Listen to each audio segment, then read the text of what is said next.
#1 Iron Age Booty Daddy.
Ladies and gentlemen, welcome back to Iron Age Nights. How is everybody doing this evening? Doing great. Oh, fantastic. I am well. Awesome. Awesome. I get excited. I get energized when I hear that tune. It's great. I love it. Love it. Had my little pre-show dance. I know. I didn't see the pre-show dance. I was trying to figure out if things were outputting, and they were. Thank God they were outputting. Hopefully no more technical difficulties. Oh, man. I am so happy it is Friday. Gentlemen, I am so happy it's Friday. Oh, it's going to be a good one. But without any further ado, yes, let's say hello to the chat, because the chat is here. Hello, and the chat is already active. Holy crap. Oh, my. Oh, no. I don't know how I'm going to do this if the chat gets any bigger. But ladies and gentlemen, hello to you guys. And it is hello to King Bob. King Bob. He's down in the chat. Bob. King Bob. Oh, I love that stupid Minions movie. I love it so much. We've got Humphrey Bear. Trippy Soul is down in the chat. A.S. Brunert. Andrew Knapp. Eva Lee Music. I was corrected on this last week. And I told them that you can't get mad at me. It looks like Slay. Sounds like Lee. English makes no sense. American language makes no sense. Horizon Talker. How are you doing down there? The Myriosphere Origins. We've got Maji Chan. Hello, how are you? Hurrah. 10 Cage is down there as well. Oh my gosh, you guys were having a conversation. Throws me off. James Craig. TSBOL. Raven Nevermore. Raul Neonzi is down in the chat as well. Michael Harris, what's going on, man? Oh God, it jumped. Oh God, that was not. Oh God, where I have no idea where I was. I think pretty close to like Michael Harris, Trippy Soul. Yeah, maybe, yeah. All right, Megatonic Audio, what's going on? Dick Cheese is down in the chat. Herman P. Hunter, the Lore Forge. Samwise, what's going on? Brian McCoppin. And might as well do it while we're here. First super chat of the night is for $5 from TSBOL. Good evening, gentlemen. Good evening, TSBOL. Joe Lops jumped over after FNT to check you out from recommendation. Well, thank you so much, man. Yeah. Well, I do hope that you like it over here, Joe. We're not as eccentric as my co-hosts aren't as eccentric as the FNT guys, but our goal here is to introduce you to somebody that we hope you'll love, and we hope you'll go and check out Eric's project tonight. That's the whole point of Iron Age Nights, is to introduce you to new authors, comic book creators, people building movies, directors, all that stuff. So hopefully you like it. Jolly Roger, what's going on? Kikomon, hail Kikomon. The guy dropped it. Guy dropped 2 C notes on FNT tonight just to give me a shout out, I think. So thank you so much, Kiko Mon. That was awesome. Top Shots 11. Oh, hey, that's my boy. Hey guys, Runner here. Oh, wait, that's you. LOL, what's up? Yeah, Runner. He knows me back from my Airsoft YouTube days. Yeah, that's awesome. Oh, Blacklist Universe, what's going on, Mike? I'm gonna stop. Unreal Press podcast. Holy crap, guys! The chat's nuts tonight. I hope that you guys are having a fantastic week. I hope you guys are having a fantastic Friday. And it is time. King Richard, how have you been this last week? Busy. So the open submissions finally closed for the magazine. For the most part, we still have a few things that are kind of up in the air, but we've already worked out most of that. So going through, making decisions, and moving on to getting some illustrations for the short stories done, which is going to be the next phase of things. So that'll be fun. And next week I'm going to have a non-standard scheduled article about advertising, and hint, everybody who has submitted to Iron Age Media is going to at least have a chance at getting a free ad. So going to do that to try and help bolster the indie catalog in the back, which I sort of want to make a good way for people to find each other, find things they like. But yeah, the magazine's just cruising right along, at least so far. I also saw the printer today, so I was very yes. Ooh, I need to buy that. But if I buy mine, I want mine signed. So I'll get it signed by as many people as I can. But signed by you. Me. Oh, okay. Yeah, all right. Well, then there you go. I was going to say the only person who can is going to be me. Yeah, that's what I want. Hail the Lord, and I have to read these because I can't save them, and they will disappear, especially as quick as the chat. Hail the Lord is a member for 2 months. Thank you so much, good sir. He says you're doing a great job. Drink, keep it up. Thank you so much, man. I appreciate it. Thank you so much for being a member on the channel for the last few months. That's awesome. So, and also I do have to shout out my Gilded. My Gilded is over doing a watch party in the voice chat, and they are roasting the hell out of me right now. So if you guys would like to go, as they should be. So if you guys would like to go and join my Gilded, if you guys would like to go and join my Gilded, where they roast the hell out of me, all the time, go do it. It's awesome. Oh man. Oh, Mr. Daniel P. Riley, how have you been this last week, good sir? I've been very well. Still on the grind as usual. You've been doing a lot. Yeah. I've been seeing your almost daily updates. It's insane how much you're putting in. Well, other than client work and, doing the submissions with King Richard. Oh, yeah. I forgot to send Mike the link. I already knew that. Mike. Yeah, why do I do that every week? Every week. I mean, it's a real mystery. I don't know why you wouldn't want Mike on the stream. It's a subconscious thing. He's afraid of Mike. I think I'm like, okay, cool. I got the guys. I don't know. Well, because sometimes he's here, sometimes he's not. It throws him. I don't know. Always give him the opportunity to show up. Right. Yeah, I can. So, other than that, just been working on GCI 2. Good. I am finished chapter 7, which means if it proceeds apace without going off in any direction I hadn't anticipated, I got 4 more chapters. And then the second novella is finished. Congratulations. That's awesome, dude. You're getting close. Yep. Getting close. And then I just got to jump right into Legacy of Heroes too. So no rest for the wicked here. Hell no. And then Brian McCoppin became a member for 2 months. And I've got to read the memberships when they pop up or else they will disappear. Daniel is wearing his 3rd coolest shirt today. I love how you have a shirt ranking now. That's awesome. I actually have a set of shirts, and once I get to the end, I'm just going to rotate back to the first one. Okay, you can stop complaining anytime you want. The rising sun has arrived. The rising sun. Hello. I don't know why I forget every week, Mike. I even read your name in the chat and said hello and still I know. forgot. I dropped as many hints as I could. I was sitting there having a conversation with Kiko, man. I'm like, yeah, I'm sure Royce will remember eventually.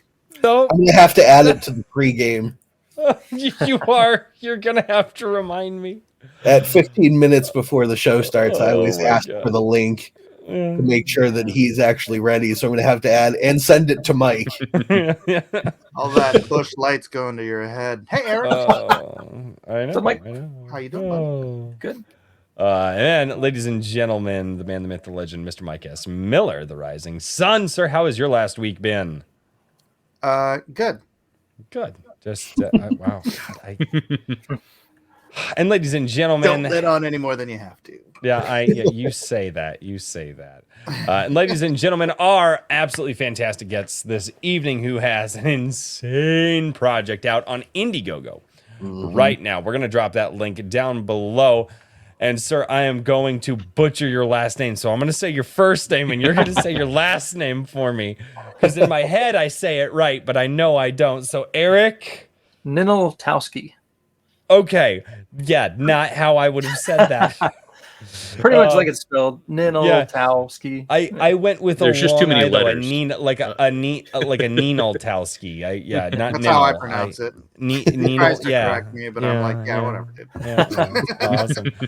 So try Eric, playing Little League Baseball with this last name and see how many times it goes from like Ninaltowski to whatever. It's like, there's no H in my name, guys. there's no H in my name. So I just tried saying his name, Michael Harris. You can back the hell off. Eric, you H is have a project that looks absolutely insane. But before we get into that, why don't you introduce yourself to the chat? Give us a little bit of background on who you are and kind of how you came to being a part of doing headlining. I don't know, because there's a lot of names on that book I saw. Shadow Sentry Origins #1. So yeah, give us a little bit of background and tell us who you are, man. All right. Yeah, I am an artist. I've been published for about 15 years or so, but got into comics as a kid, little guy, and just fell in love with it. The 90s hit, and that was it, man. I was hooked. But yeah, I'm a father of 4, married to a beautiful wife. Score, me too. Yeah. Good job. Sweet. All right. Awesome. Yeah, so living the dad life, super busy, and I launched the first Shadow Sentry book in 2020, right around the time COVID hit, and it was a great blessing because it provided income when all the conventions were shut down. Because I was doing conventions with Mike, and yeah, so those were done. So started the book, went really well, and launched book 2, and I just fulfilled that in December, and now I'm on to this 3rd installment, which it's more of a prequel book, so it's not part of the regular series, but you're going to get the backgrounds of 2 awesome characters, Hopscotch and Commander Noble. So there you go. Wow. Awesome. Again, I think Daniel P. Riley said this in the beginning, no rest for the wicked. Holy crap. Ram, hello. I always love to shout out Ram. Ram was one of the OGs in the Gilded, so he's a good dude. No, I will not take off my shirt, Ram. No. I got way too much dad bod lately for that. That's not a no. On the show, Ram. Yeah, that's called a beer belly. Yeah. No, it hasn't transcended to that. It's just called being out of shape. I hope it transcends to beer belly. We know you're lying. You know what? That's yeah, you got to take off your shirt now and prove everybody wrong here. Oh, so let's go. Come on. Okay, here's the problem. Here's the problem, because my chat is sadistic. So on some shows, you'd be like, hey, the more you pay money, the longer I'll keep my shirt on. My chat'd be like, we're done paying money. Yeah, exactly. Right. Like, my chat's like, no, we want to watch you squirm. So I can't. No, I'm not. Oh, God. No, because I'm not going to honor the poll, because I already know what you sick bastards are going to choose, Ram. No. Should I? I will make the poll, but I'm not going to honor. Like, well, I can't even say that. All right. God, I'm not. No. I'm with Royce. Keep your shirt on. Yeah, I'm gonna keep it on, but it'll be a fun thing for the chat to do. So you know what? Keep your shirt on, fatty. Dude, I intend to. Hey, man, hey, you guys ain't gonna like it. My wife likes it, and that's what matters. Fair play. It went 50-50. Oh, it's 6. Nope. Yeah, it's lot. Yeah. Shirt off, yes. Oh, no, it's going back down. Oh, God, they're fighting over it. Okay, well, I will show this really quick. Hi, Eric and Mike. I love Hand of the Morning Star. I have the 2 volumes hardcover. Dick cheese I'm making. Oh, thank you. So yeah, that was a project we did back 15 years ago. I was the writer artist on it, and then actually Brett Berner, my former partner, he did the sort of a loose breakdown of the story, and then I did the scripts for the first 3 issues, and they were manga-sized graphic novels, so they're huge. I mean, I have them up there. That's like the 2 volumes is like this thick.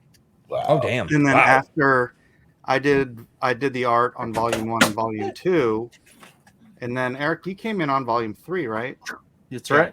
So originally they were small, but 150 pages each. So Wow. Yeah. And then Eric did the whole rest of the series. It was 6 volumes total. So he really cut his teeth on that project. Wow. So I guess to introduce this new book that Eric's working on, probably the best way to do it is to just show it on the screen. Do it. So yeah, you better. It's got an awesome I'm trying. video. I haven't even seen the video yet. Have you guys seen the video? I have. You're in for a treat. Okay. You guys Everybody like and share, please, if you have not already. Oh yeah, do that thing. Yes, like and Perfect share time right now. turn it up.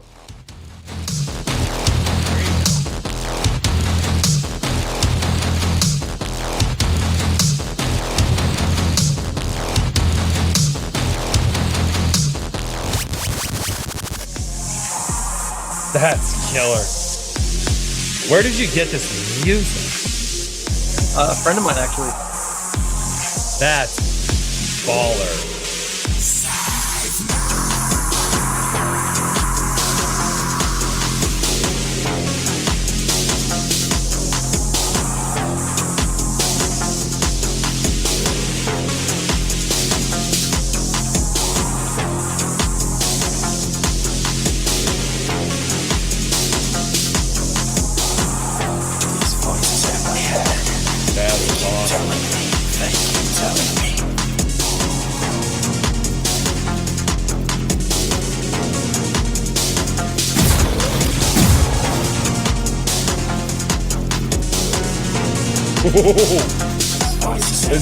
Is that a harken back to Cable? Unhappy, uneasy, dissatisfied. There is a great disturbance, causing affliction to this frail and broken mind.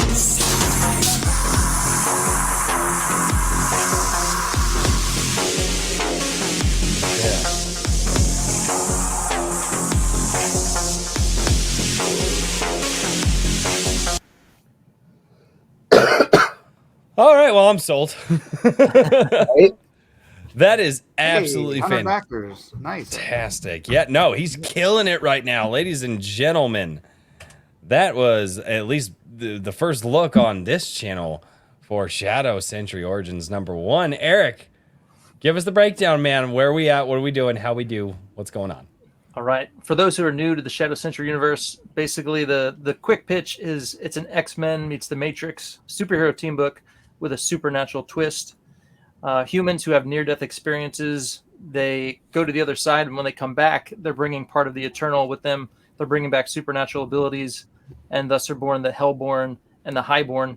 So some are using their powers for good, some for evil, and that's the basic struggle of the universe and where these guys are. So in this book, we're going back to the beginnings of Hopscotch and Commander Noble. Hopscotch is a teleporting Hellborn, and Commander Noble is the indestructible leader of the Shadow Sentry. And so you're going to get to dive into their backstories, figure out how they got their powers, and it's going to be fun. It's going to be a ride. So, and then also if you are new, you can catch up on book 1 and 2.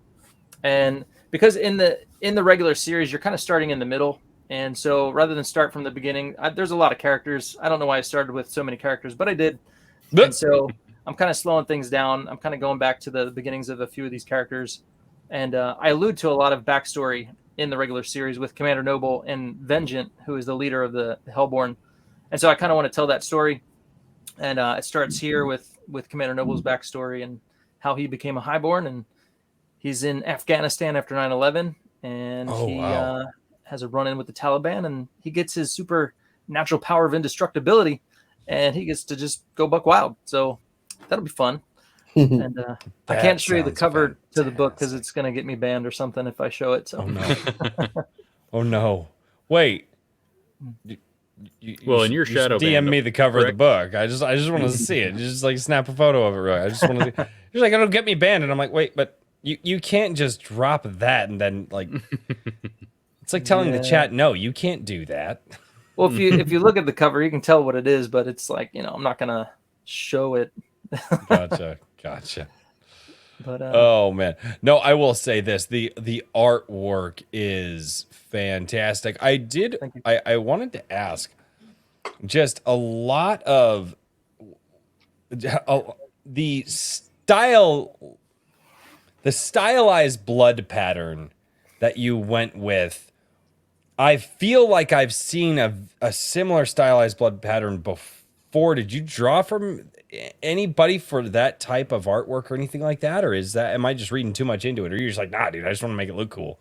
I mean, I haven't seen anything that I've patterned it off of, really. I just kind of thought, you know what, especially the cover. I mean, she's just like, there's a bunch of dead dudes around her. So I was like, that's a lot of blood. Let me just go with the blood. Right. So yeah. But that's awesome. That's awesome. Kikomon, thank you for gifting 10 and Drink with Crazy memberships. That's absolutely fantastic. Thank you, sir. Kikomon wants everyone to be a member of your channel. I know. He shouted me out on FNT tonight. I think that's his goal. I think it's his goal. That would be and then he shouted out the Kikoman song and got I know. I heard they played it. I was getting ready for this. That part yet. That's awesome. So what ultimately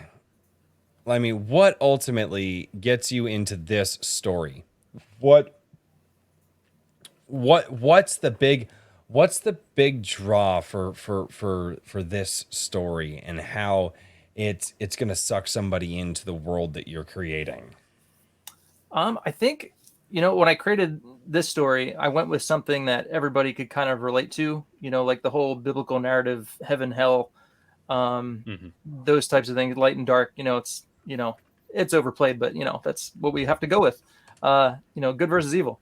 But I like things like that where it's super relatable. So people going to hell, people going to heaven, coming back with supernatural powers. I mean, that's to me, I think it's a new idea that I thought was cool. It's not the mutants who are born with it. These are people who are chosen, and then they come back and they get to fight for good or evil. And so that's what I think. But you guys can read it and tell me what you think and see if it works. Yeah, no, and that's what people have to do. That's awesome. And the people who have read it have had high praise. So I did put in the bottom of the campaign lots of reviews from people, so you guys can take it from them, not just me. Take it from the people who read it. Good. So, no, and reviews are the sought after, a goal of a lot of writers and comic book creators, because reviews tell other people what to expect. So, for sure. Where are those? Eric, why don't you bring up a PDF of like issue 2? I mean, you don't have to show every page, but the more art you show these guys, the more they'll appreciate it. Oh yeah. TSBOL real quick. Remember, for 2 months, Good versus Evil needs to make a comeback. No, he's not wrong. I don't think that he is wrong at all. So no, this basically discrimination. What's basically discrimination? Oh man. If you anybody that wants to, if you go on my website, go on to ericninaltowskiart.com, and you could download the first 14 pages of book 1 for free. And then I also have a free download of some breakdowns and layouts that Clayton Barton did for the Hopscotch story. That's also free. That's cool. ericninaltowskiart.com. You can check that out. But we could look at the artwork on here, and that's cool too. No, Yes, and and you I'll have I'll to totally find your- share your artwork and all that. I just while you were looking for stuff, I was like, you know what? I've got it here. I'll just pull this up and I'll scroll down the artwork and I love the sword shine that you were able to pull off in so many of the different scenes. Cool. So Yeah, it's got a good colors. no, real and a lot of really nice contrasting colors too. I like that. That's really, really well done. Thank you. So the heaven and hell. So characters die. They go to either heaven or hell. They are then selected from heaven and hell to go back to the planet with superpowers. I'm assuming to wage the eternal war as has always been waged, the war between good and evil, right? Is that Correct. awesome? Man, this looks now a lot of Chinese style themes here. Is this taking place in like Chinatown, or is it actually China, or where in So the that world? one is Japan. For the hopscotch story, we're going to Japan. Japan, you racist. Okay. Hopscotch is the daughter that of a sounded- Yakuza crime lord. And so she has to deal with the fallout of some of his bad ideas. Oh wow. And she has her near-death experience, and then she gets to get revenge on some other Yakuza crime lords. And so, yes, there'll be lots of violence and killing. You know, someone in the chat said earlier, this sounds like it could be a TV show, and I don't disagree at all. There is a very, very well thought out storyline here. And it seems like you've got a lot of the elements laid out, which is good. So how do you get to a point where you can how do you get to a point where you can write and put something together that's obviously garnered quite a few backers at this point? Where did you start? Where did you start? Where's that first place that you entered into this whole world? And talk about that for a minute. Yeah, I mean, it kind of started with the idea, but a lot of the characters were developed well before this. I was doing some of these characters like Brazen. He's one of the guys in the Shadow Sentry. I mean, I came up with his idea in high school, and Midst. He's a dude who doesn't have a body. He's just like hands and feet and a head. And he has like this super big cloak. So like basically his hands can pop out of anywhere his cloak is. So he's not bound by space like we are. So a lot of those characters kind of came about just, playing around, developing characters way back. So then once I came up with the concept of, the Hellborn and the Highborn and having near-death experiences and coming back, with powers, that was like, oh, that sounds cool. So then I just started grabbing characters that I developed over the years and just put them in this world and, form the team of the Shadow Sentry. And yeah, so it was just kind of like, I needed one awesome idea and then just have everybody under that one umbrella. So it was kind of, it took years of developing characters, but then coming up with this cool concept of the Shadow Sentry. So, and yeah, I mean, if somebody approached me about doing a TV series, I'd be like, heck yeah. I think it's a strong idea. So it does. It absolutely sounds like a strong idea. And I mean, I'm sure people can draw a lot of comparisons between this and a lot of other IPs out there. What are some of the IPs that when you're writing and you're drawing, the things that you fantasize about, the things that you were excited about, like what's one of the things that like, oh, like if my story could get as big as like this thing was, like what's that thing in your mind that you just go, oh man, it'd be super cool? Like, do you still have that childlike sense of wonder, or have you just been completely eviscerated by old man dad bod age? No, I mean, I love like the old '90s comics that I grew up with that kind of inspired me to begin with, like Cyberforce and Wildcats and all those books. Yeah, but then like movies like The Matrix were like huge for me. Oh yeah. So, a lot of those things I kind of like, not pulling from the movie, but just like the idea, the concept. Like the Matrix, you have this huge, world which is centered in our world, but then you have like, oh well, there's the Matrix that is, it's not really what you think it is, and you're inside the Matrix, and it kind of, it gives you like a basis for a new reality. And so I was like, I love that idea. And so, trying to come up with something like that, where it's like, you think the world you're in, but you really don't. And with the Shadow Sentry, there's this war that's going on around you. You have no idea. And there's people with powers, so eventually, the world as we know it would find out about the Shadow Sentry. But right now it's kind of under wraps. They're hidden in the background, in the shadows. But eventually all hell's going to break loose and everybody will know. What are you smiling about? So Royce knows. So I actually have a couple questions for you. I was going to. Hi, Mike. I'm aware, Mike. I'm trying to dear. trying to moderate my show, and I see what you're doing. So. I see it. I saw that as well. Trying to throw Royce a bone here. It's not going so well. No, I was curious as far as you decided to go back and flesh out some of these characters. Am I understanding correctly that this campaign is primarily about the just these two? Are they going to be the only characters that you go back to, or are there going to be other characters that you kind of do more backstories on? Yeah, so just on this book, because of the whole Highborn, Hellborn thing, I wanted to have two characters that I focused on in this one, and it's the first book, so there'll be multiple, and I'll focus on other characters after this. Okay. Yep. And then also more origin stories. What's that? More origin stories. Yeah. And then the cool part is Commander Noble, because I alluded to, there's a lot going on with his background that's already in the regular series.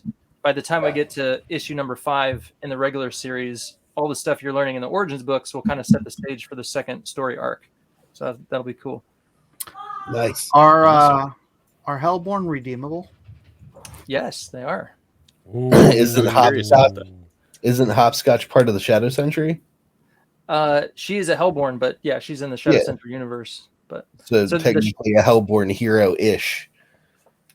I mean, she's part of the bad guys. They don't have a cool name. So the Shadow Sentry is like the good guys. That's their banner. So like the X-Men, they're the Shadow Sentry. So they're the Highborn. But the bad guys, I just call them the Hellborn. Did I say that right? They're the Highborn. Yeah, the Hellborn are the bad guys. They don't have a cool name yet for their group. Gotcha. I just refer to them as the Hellborn. Will you eventually come up with a cool name? That's a good question. That's one of the next crowdfunding tiers. As soon as one actually comes to him. Yeah, right. I hate coming up with names. I know how that works. Yeah, naming things is The absolutely Brotherhood of Evil Hellborn. Well, it's always got to be something like that, though, right? The like Legion of Dubious Intent. The Legion of Dubious. I like that.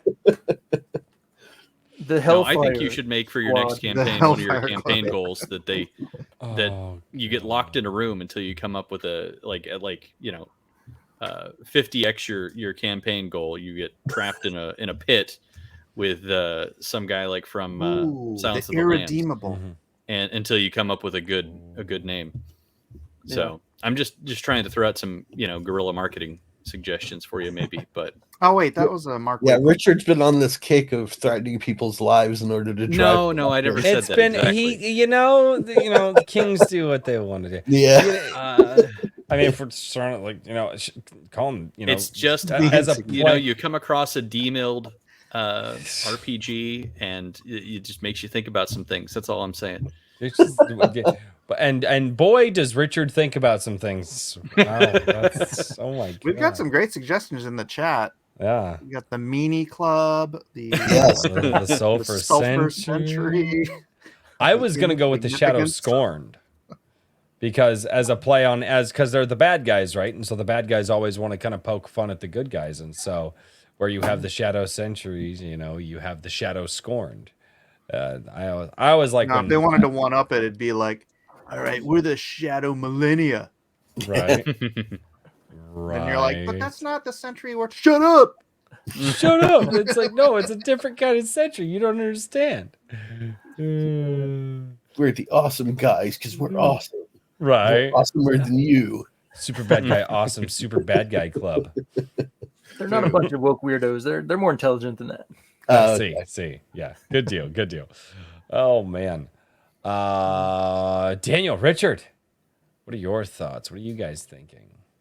Well, I'm curious. Was privy to this ahead of time, so. Oh, Yeah. well, screw you. Well, I'm Could you curious just, about like, let the me in? volume 1 and 2. So, how big are those books? And because I haven't really looked into those at all. Sure. Can you tell us a little bit more about the universe that is after this upcoming comic? How many pages is this? Is this more of a comic or a graphic novel? This one will be 48 pages. So Okay. like a Kind of a oversized beefy comic. Yeah. All The first two books were similar. The first one was 54 pages because I ended up adding 6 more just because I thought I needed to kind of develop a few more things. Second book was right about 50 pages. So Very There cool. you go. yeah. I can tell you a little bit about the first story arc. It centers around Jason Augustine, who is the son of Commander Noble and Valora.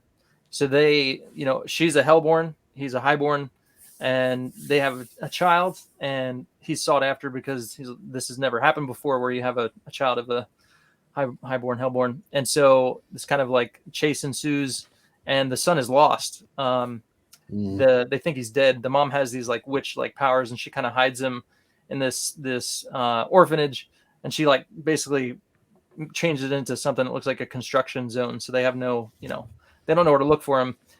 She grafts like a new baby, and she's holding it in her arms, and then there's an explosion. She's like thrown off a balcony, and the child they think is dead. So fast forward to 18 years later, and Jason's still in like an orphanage, and getting into trouble and all that kind of stuff. But then he shows up on the map because he has a near-death experience of his own, and then you have everybody going after him, and so the Highborn are after him, the Hellborn are after him, and at the end of book 1, they find him, and a battle ensues, and you get this awesome epic battle in book 2. So yeah. Very cool.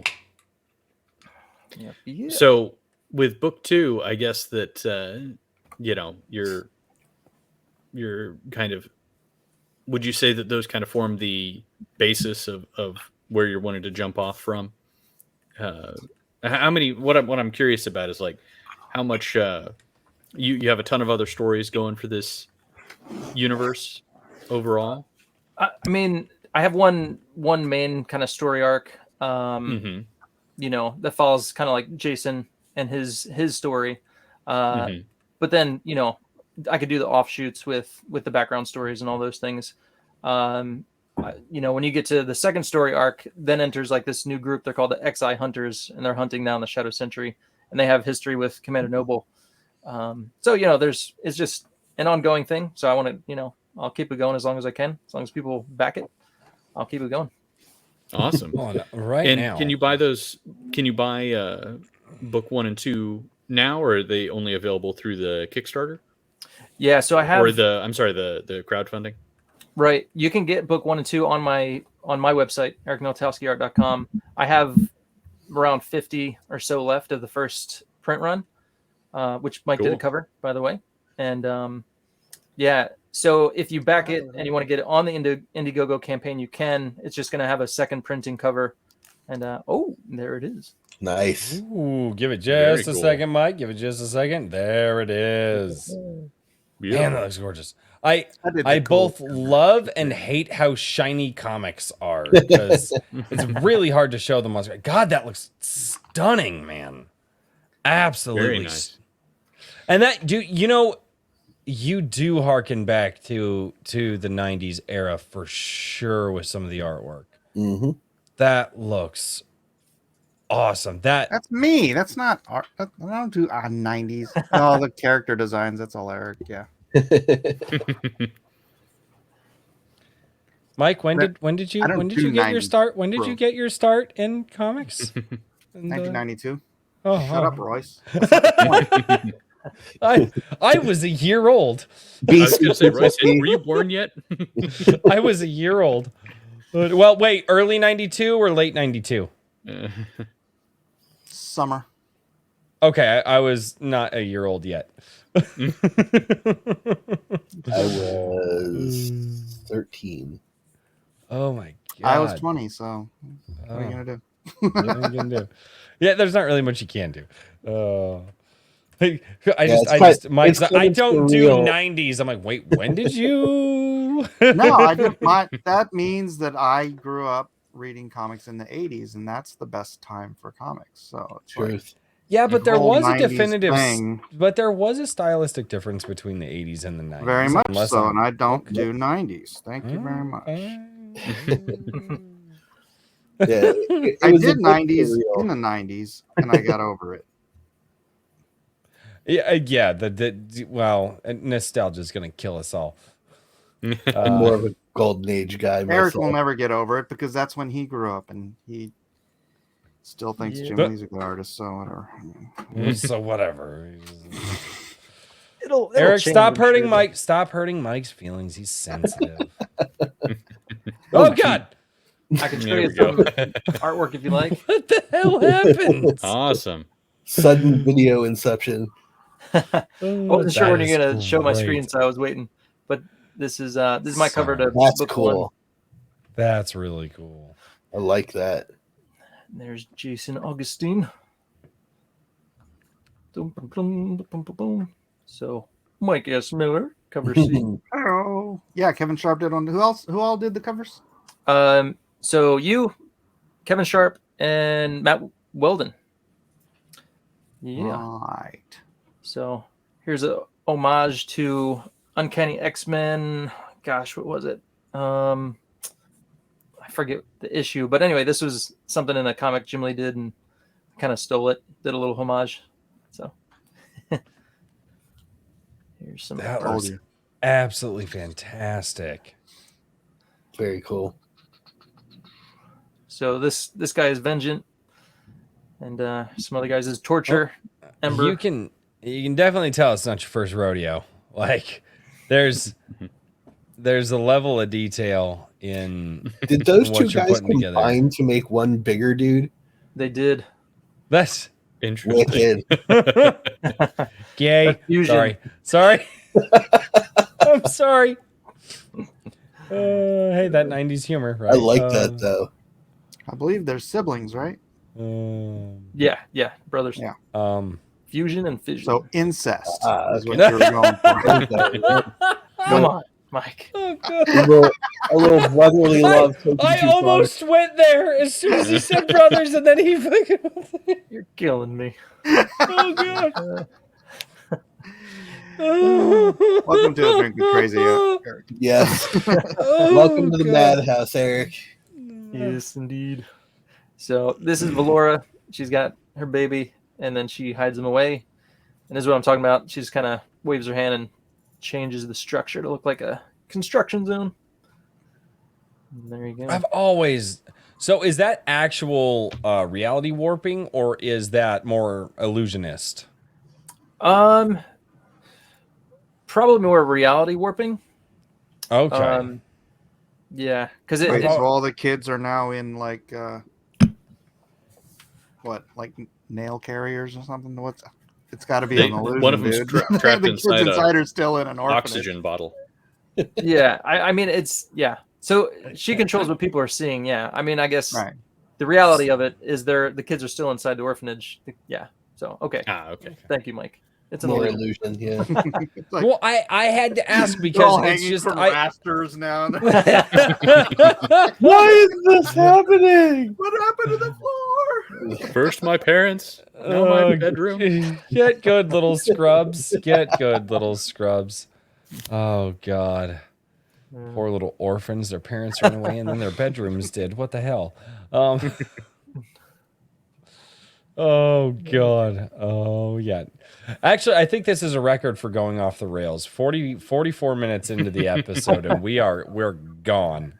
It's not Yeah. like That's because I'm not here all the time. yeah. I know. Yeah, I was gonna say. True. I know. The clock starts. I send you the link more often than you show up. as soon as he shows up. Yeah, sure. Oh, Well, I mean, never mind. All right. Maji-chan says it reminds him of Punisher. Her. Oh, there you go. Have a good night, Raw Nyanzi's dipping out. And by the way, guys, Raw Nyanzi, fantastic author. Go check his work out. It's awesome. Raven wants to know what's the Ashcan edition that he or she only sees listed in the early bird. The Ashcan is an add-on that's going to be just Clayton Barton's breakdowns and layouts for the Hopscotch story. Ooh, that's fantastic. Yeah. So that's only available as an add-on unless you get it with a perk that has it already in there, like the early bird. But yeah. But if you add it on, you don't pay any extra shipping. So what made you decide to do the collab with Clayton? So he did the cover for me for the Origins. If you want to take my screen down, I can. Hold on. There's this. I want to ask about. Well, don't tell me to do something and then not tell me to do it. That's very rude. Great spread. You got to have very simple. Oh, that's fantastic! Oh my god, that is freaking awesome. That's awesome. I want to know more about the Mumra dude. Okay, yeah. So that's Marcion. He is the firstborn of the Hellborn, or he's the first of the Hellborn. Marcion is an old word given to some dude back in the day. It meant firstborn of Satan. So I thought it was fitting. Oh, that's nice. Right on. And yeah, so he's old, but his power is to he can regenerate. And there you go. I had to mention Mumra wearing the shirt. Yeah. That's awesome. He's definitely a throwback to the Mumra days and Thundercats. I grew up on that stuff, so I love it. And, oh yeah, dude. I caught my eye. Thundercats. Loved Thundercats when I was a kid. I was just like, man, I want to see Thundercats in a live action. And then I grew up and I went, maybe I shouldn't want that. Right? No, Thundercats was my jam. I was definitely more of a Thundercats kid than I was a He-Man. I never could get into He-Man, even as a kid. Like it was cool, but like. I'm just glad they were still in reruns when you were a kid, Royce.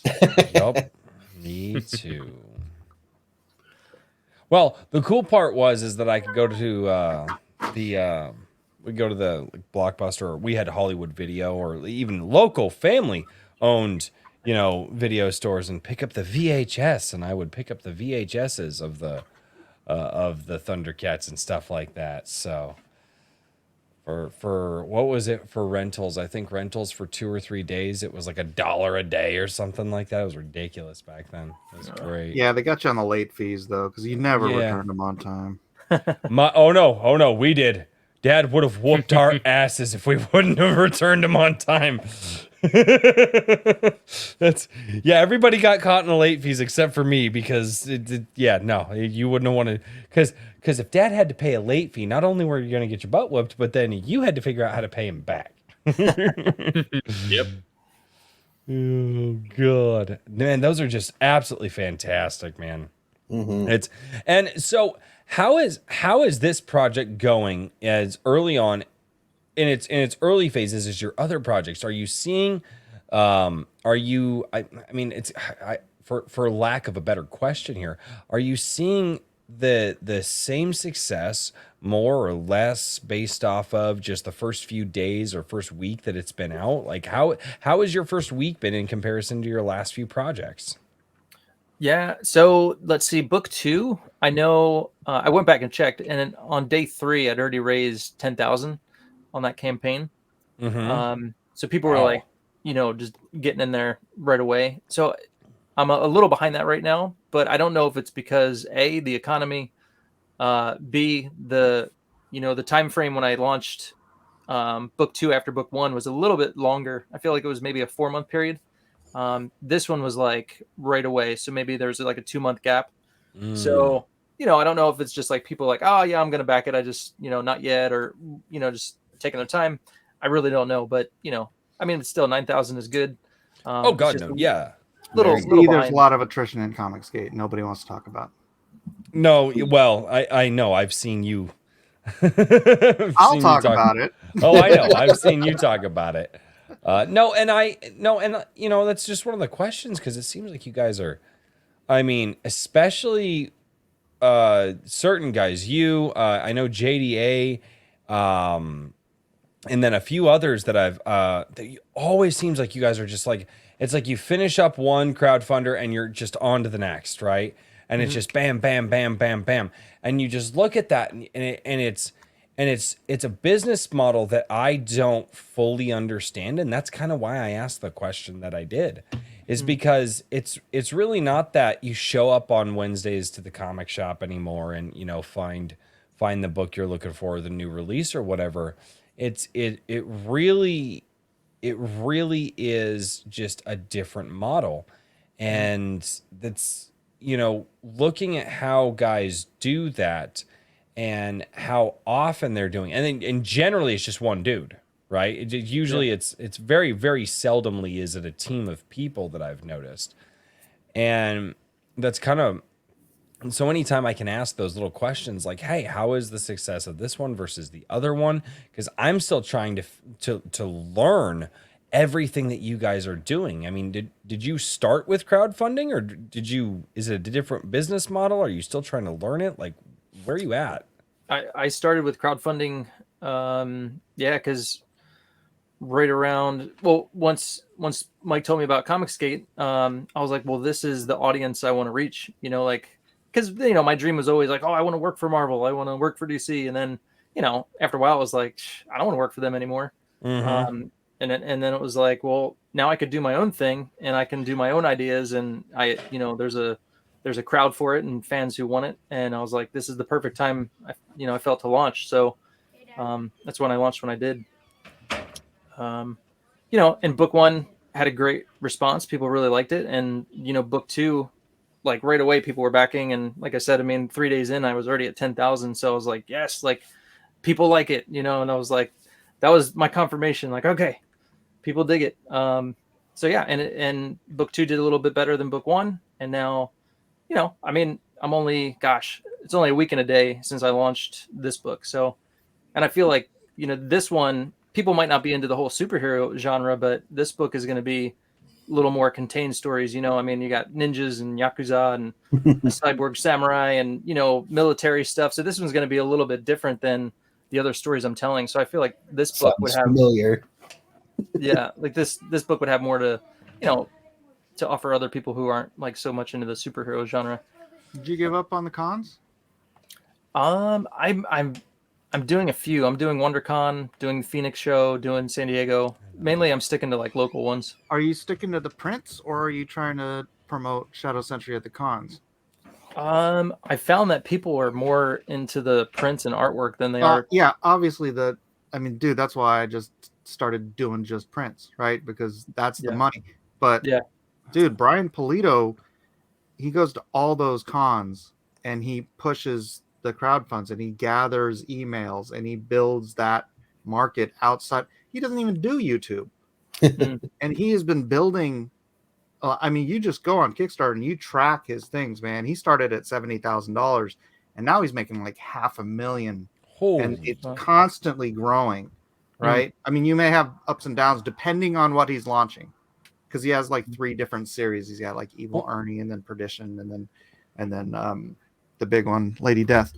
But but that's his marketing. It's press in the flesh. He goes to the cons. If you're gonna go to the cons, set a portion of your booth up for that promotion. Collect those email addresses. Get those people. We were talking about cons just about a week ago, Mike. And who were we talking about that with? Brian Asher. Brian Asher. Yeah, we were talking about that with Brian because Brian's going to the cons. And Brian, I don't know if Brian, and I'm going to say Brian, which by the way, guys, I do still have a giveaway that I am doing for Brian Asher, which I will announce closer to the end of the show because we're a week into it at this point, and we do have some submissions. But I never thought about collecting emails there and then building an email list. So that way, when you're getting ready for your new project, you just send out that blast email like, hey guys, it was so nice to meet you at the con. Thank you so much for giving me your email. Here's that project that I told you I was working on. That could be huge.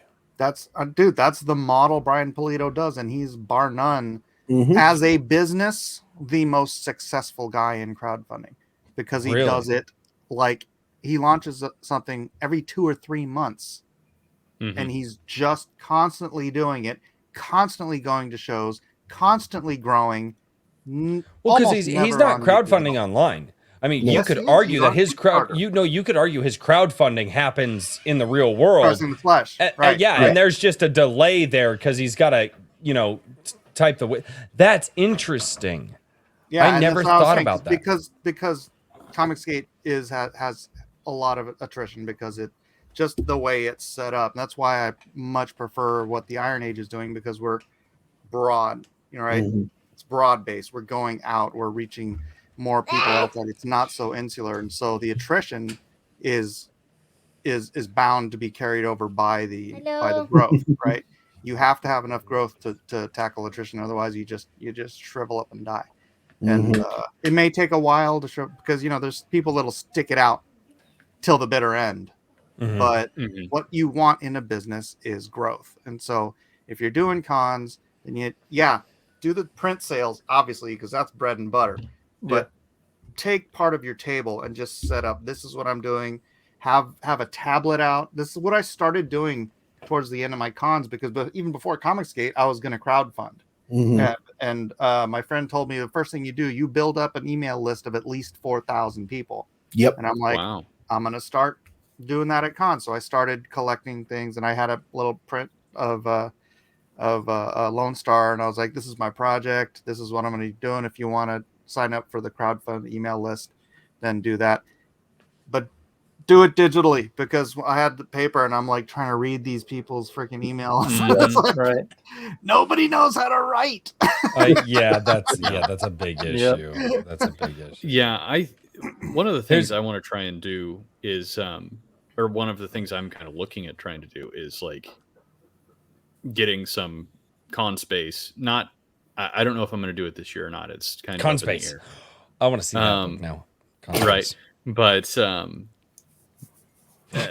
getting a table, just having people kind of come and go and being like, hey, this is a place where everybody can come, and if there's anybody in the area who are like Iron Age creators or whatever, just anybody who's interacted before with us can come and put some stuff out, and we start kind of compiling emails. Mind you, my email list is not that big at the moment, because I've made very few efforts to try and generate one, right? So shame. I know, shame. But I'm gonna be. You're the logistics man, Richard. I know, but I haven't. To be honest with you, I didn't even plan on doing a magazine until about 5 weeks ago. So I'm still, moving and grooving as quick as I can on this thing. How does the hunt for artists and people go for that? Well, as far as comics go, I think that the value proposition is just not right now for me. And maybe once the magazine gets more circulation and I can, put down more money onto a comic, then it would make more sense for comic artists to want to be published through that. But as it is, I kind of misjudged some of the the secondary market of comics and just kind of the entire dynamic. Because right now, Comicsgate, like you said, everything is very crowdfunding centric. And, so I think a lot of it is looked at as how can I pack the most value into my crowdfunding, which makes perfect sense, So it's less likely to try and sub out some smaller piece of work or something like that, or even reprint something. So right now, everything I'm planning on doing is focused on the short stories and getting illustrations done for those, and trying to take the money that I was going to put towards a comic and just probably reallocate that into illustrations. So that's where I'm looking, and I'm kind of getting a pool of illustrators and whatnot, and just see where it goes. But yeah, exactly. A Shonen Jump business model, that's insanely ambitious, and also there's probably some, issues with the way Shonen does things, that you don't want to replicate. But Not I think the small business format. No. yeah, certainly not. Well, and I think that, like Mike was saying, the attrition that you see is natural. It's very Always, yeah. it's very difficult to be an indie creator, and I've been on the other side of the equation where you have somebody who you're supporting, and they justifiably go offline for a couple of months or something like that. And so that's the problem with things like Patreon, right? You can support people through these incremental means, but if you have a single hiccup, which you're very likely to do, it's hard. Like, you're going to lose some supporters eventually. You know what I mean? Mhm. And if you are a creator who is just selling product, it's very difficult to just have endless amounts of product as an individual. Even extremely productive people aren't going to be producing as fast as most modern consumers are expecting. True. So is that a chick? Yes, it is. Okay. Yes, it is a chick. I thought I was like hearing something, but It's bath time. It's a future peep. dinner. Is this a dinner bird or is this a layer? This is a layer. So Yeah, you This know is what? When they future- stop laying their dinner, Royce, that's just Future fine. breakfast Trust me. giver. Trust me, I am aware. Yeah, future breakfast giver. This one's chill though. This one's real chill. Kiko Man says, right now I stand at 9,598 unread emails. I have over 70,000 So- unread emails. But So no, Yeah. wait. taught That me is- Yeah, I was going to reading say. my I've got- emails every day. So I got actually say this. 40,000. So Kikomon had this, and I was going to save it to the end of the show, but I think it's really good here. He says, "Does email work anymore? I barely check it anymore with the amount of spam I get." And honestly, I mean, I will say this: my original email that I've had for just a long freaking time. At this point, I used to say 10 years, and then I started realizing that it was longer than that ago. And that email just gets so much spam and so much trash and stuff in it. But the newer emails that I have, that I only send those I don't put those emails out on a lot of stuff, like the A Drink with Crazy email is only out. I only get things from things that I have signed up for, such as like Rumble or YouTube and things like that. So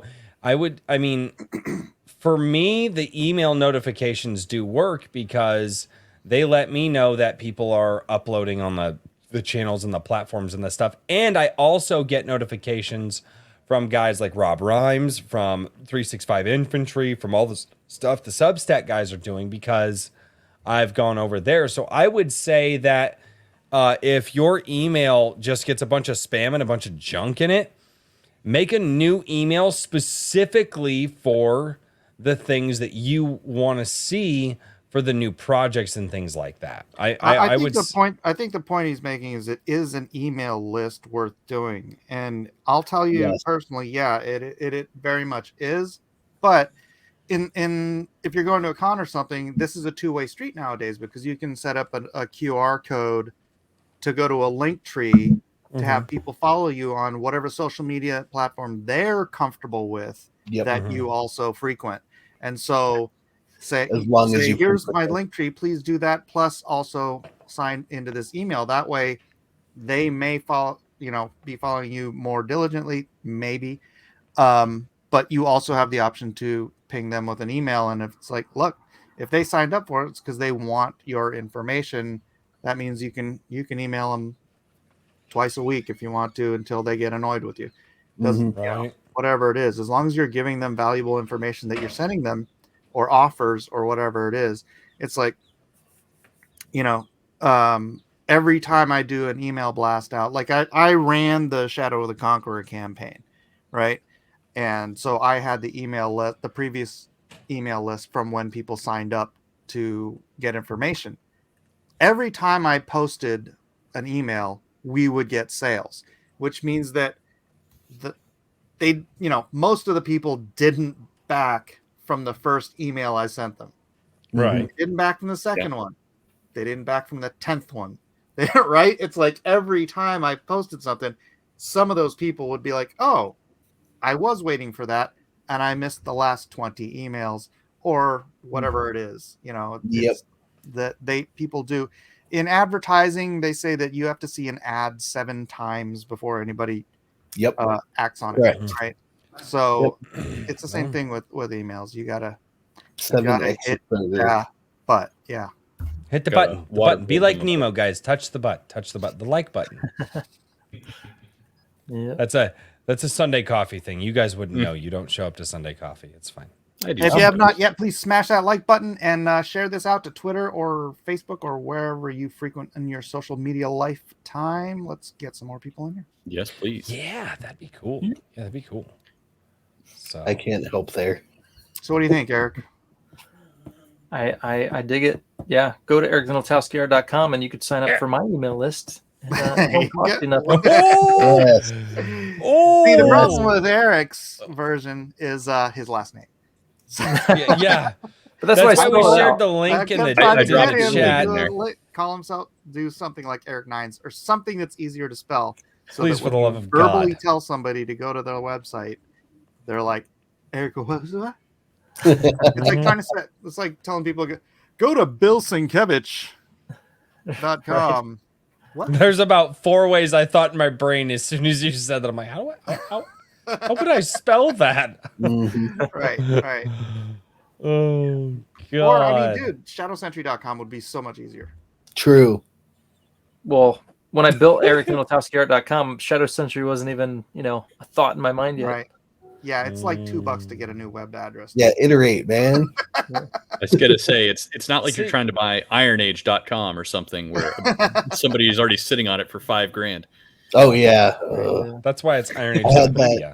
I had that problem with I bought a web domain for every single book that I crowdfunded. Nice. I had themegcomic.com, I had maga7.com, I had lonestarcomic.com. Hello, Birdie. Aww. This is a meat bird. Future dinner. Yeah, so it's you have to make it as easy for the customer to find you as possible. Yep. That's bottom line. All right. I'll look into shadowsentry.com.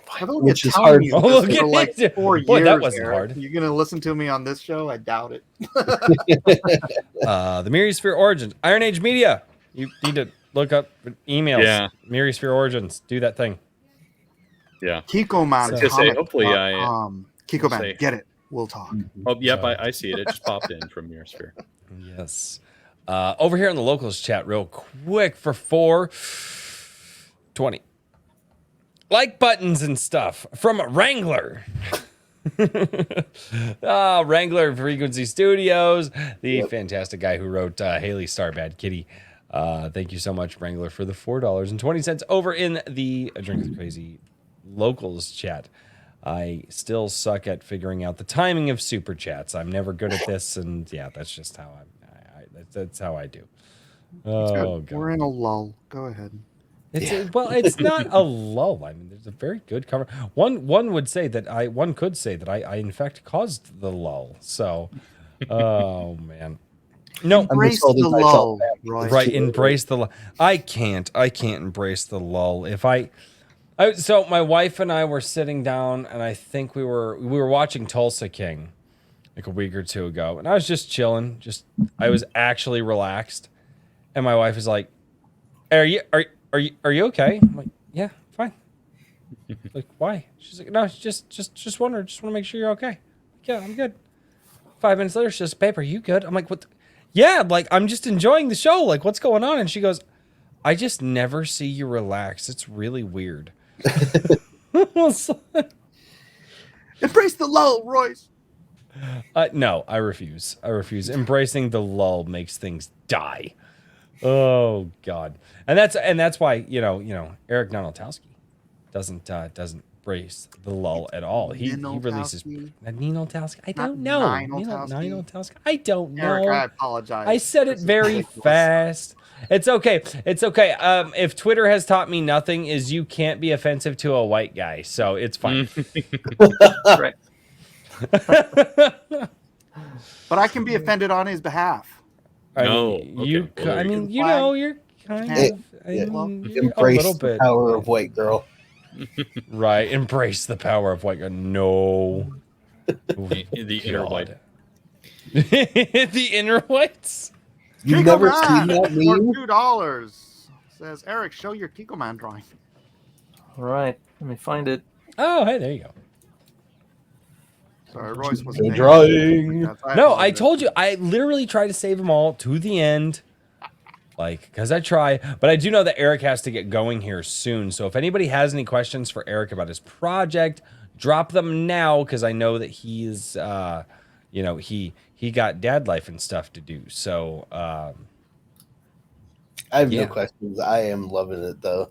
It looks awesome. And we kind I'm of have excited to kindred see, spirits in the crazy katana action. yeah, you guys kind of do that. That's what my novella series is basically a neo samurai Kurosawa film in literary form. Nice. All right, cool. Kikomon says, gay, stop saving them towards the end. I don't know how to run a show, Kikomon, okay? I don't know how to run. I put up a poll, and the poll was, where do we do super chats? And then my chat decided they were going to make up their own answers because screw that. And essentially it was, if they're fun and just joshing around, save them to the end. If they're relevant to what you're talking about, talk about them then. And guess what? I suck at all of that, so I'm just saving them all till the end, okay? I think you overthink this. Yeah. I don't want to Little break bit. up the flow of the conversation. You guys are That's what killer. I mean by embrace the lull. If there's a No, lull, I can't hit do the that. super chat. You have no idea, Mike. You don't understand the brain aneurysm that would cause. Okay. Royce has no Oh wait, chill. is that what you want, Mike? Yeah, Royce has no chill. You can't. Yeah, he. I mean, Once he gets you do rolling, you, he steamrolls. You do you, bro. Wow. That's awesome. You guys I heard it love here that. first. Mike S. Miller wants me dead. You guys heard it here first. That's what I heard. Hey, I'm a I little- know someone who survived an aneurysm. I'm disturbed by the cephalopod with a mouth. I love the Kikomon drawings, dude. And I'm sure you guys have seen the Quaff's Kikomon homage in his book. Yes. I will say this: the poll ended with 67%. No. Sorry, I just saw that in the chat. Are you happy about that, or are you? No, kinda I hurt just a read little the bit? extreme overdrive joke. It was Yeah. Oh. Yeah. Yeah. Oh no. Oh no. Oh no. That's I assumed that's who you were talking about whenever you Yeah. said you knew somebody who had an aneurysm. No. no. Yeah, no. My That's friend's wife great. had one. Eric knows. Oh god. Dude, I love the Kikomon artwork. That's absolutely fantastic. Let's zoom in on that. Can we get a zoom in on that? That is not out of my control. Usually you hit Control Scrolly Wheel. And I don't know if your mouse has a scrolly wheel, but Control Scrolly Wheel, and you should be able to zoom in on that. I'm not able to. Yeah, what are He's we on a zooming Mac. in on? The Kikomon artwork, good sir. Yeah, but which part? I don't The know. octopus. We're just gonna zoom. I and don't hope that wanna we see look something at- scan. Oh, Scan. come on. I don't want to look at Right, Chompy man. over there. You can. I want to see the squid. Chompy disturbs me. Chompy disturbs me. It's a little too Cthulhuid. Cthulhuid. I've never heard that form of the word, but I have also never heard that form of the word. Welcome to Iron Age Nights, ladies and gentlemen. Where words mean nothing, and the points are fake. It has a meaning. Oh God, that's fantastic, man. I was gonna say next up we're gonna have an improv bit where you need to sing some 80s cartoon theme songs with Mike down there. So Let's 80. Oh, fuck, dude, Let's cue that. I don't know 80s cartoons themes. I'd have to look some up. I have had for about a month the Inspector Gadget Hybrid. Are you just? Did they just bring all the birds down here for you? Well, we've got a brooding box set up. He And won't read super chats, but he'll yeah. It's Show a the video of chickens, the- dude. Of the Half is it dozen a chickens. deer eating? He'll definitely give you the bird. the bird. All right. Should I stop Burp. sharing now?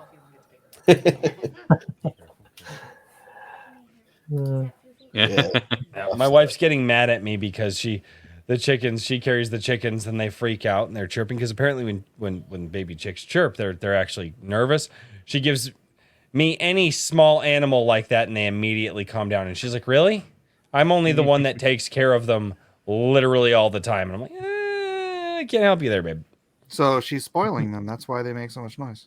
I know, probably. Yeah, I blame her. See, then that's just kind of where I end up with in life. So, Good way to get something thrown at you.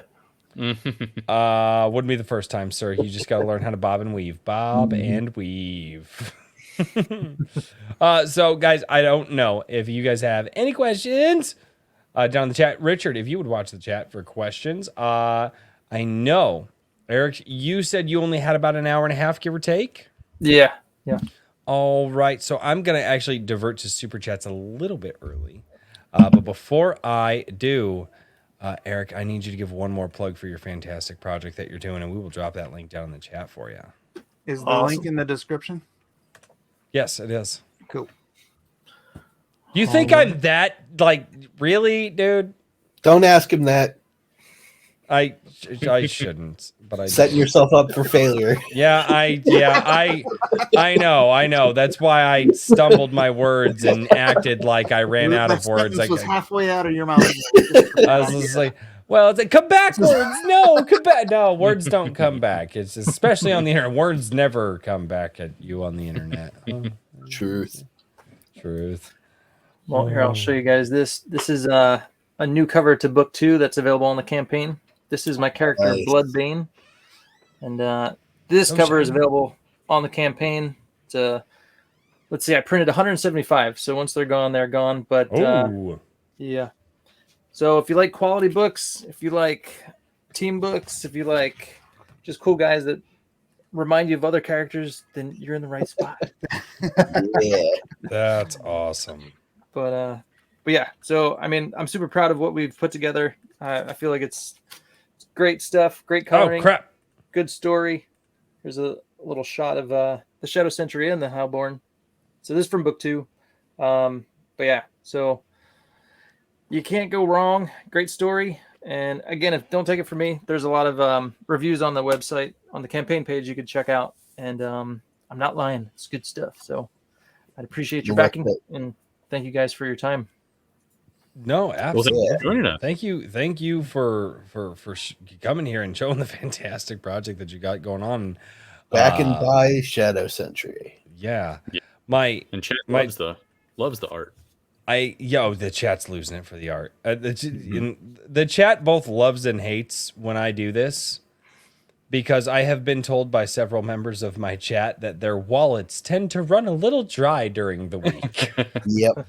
So, ladies and gentlemen, run your wallets dry on Shadow Sentry. It's Friday. It's payday. Go get For it. some people, I actually get paid on Sentry. Wednesdays now. It's weird. There's a few. Let's see. Look, just I get paid when I get paid. don't have that steak this week. Grab yourself some No, we had Shadow fish tonight. It's Friday. Skip those scrambled eggs, guys. Just a little. No, Not that's all. why I have chickens. Ooh. You know What are that's you why talking- McDonald's created the or Burger King created the fillet of fish, was for the Catholics.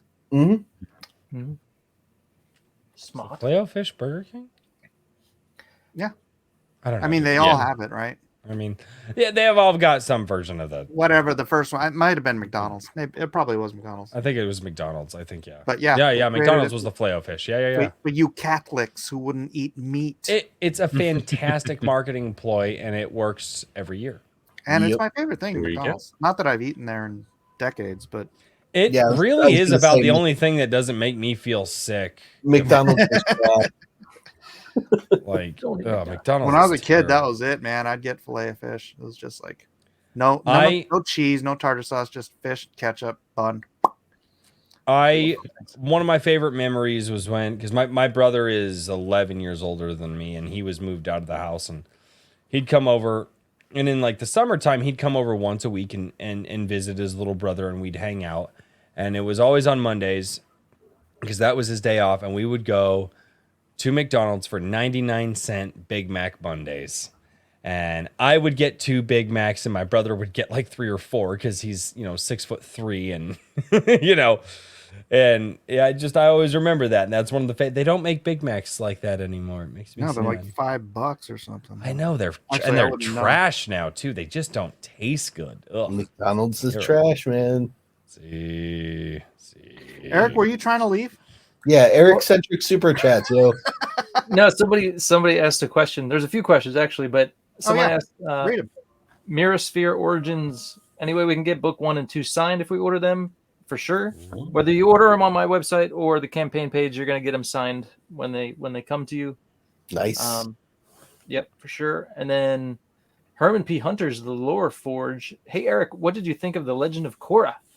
Fuck. Shut the fuck up. God.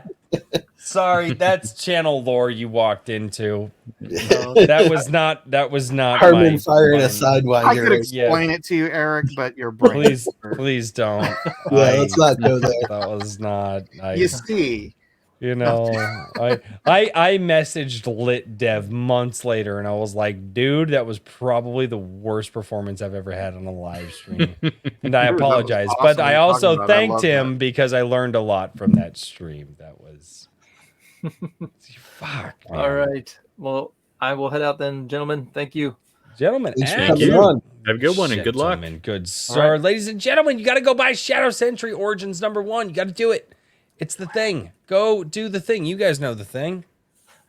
So I will drop that link for you, sir. Man, I wish you all the success in the world, Eric, and hopefully we will bump into each other in the future soon. Sounds good. All right, guys. Take it easy, man. all right, good night. Have a good one. Meet you. All right, what are you doing? What the hell are you doing? Okay, so my cat. Wait, hold on. Has been beheaded. You're getting your sword and then talking about the cat. This better be really good. So my cat, Uh-huh. some annoying reason, goes around the house to all the different windows constantly. And this window, it's an old aluminum window, so he'll come and he can open this one, and so it's freezing outside. And the window, I have this like 4-foot long desk that keeps me from getting to reach the window. Mm-hmm. So I have my sword here, which is actually an authentic katana. No, that's super cool. Did you kill the cat? No. I just use this to close the window. That's really sad.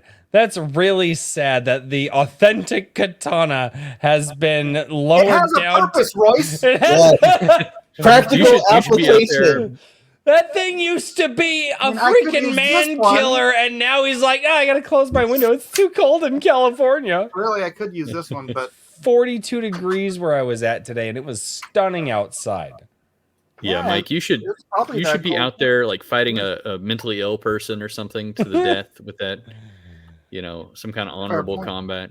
I'm sure you could find Holy. one or two around where you're at. How honorable is it yeah. fighting a mentally disturbed Well, person? listen, you give them a fair chance. You say like, here's like Bob, a Bowie there's knife. men or- that are dressed like Ladies and gentlemen, Yeah, there you Mike go. S. Miller woke up one morning and he heard the call of the rising sun.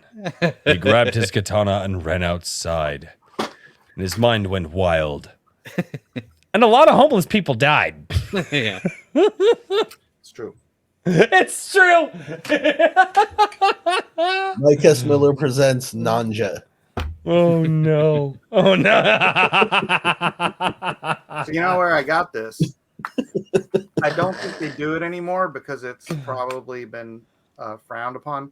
But a couple decades ago, eBay used to allow Oh. Yeah. So here's the thing: you can't get authentic katanas out of Japan unless you're a national, Correct. right? They're considered national treasures there by law. Mhm. So Yup. the only place you can get an authentic Japanese katana is from some place that Japanese soldiers went to die.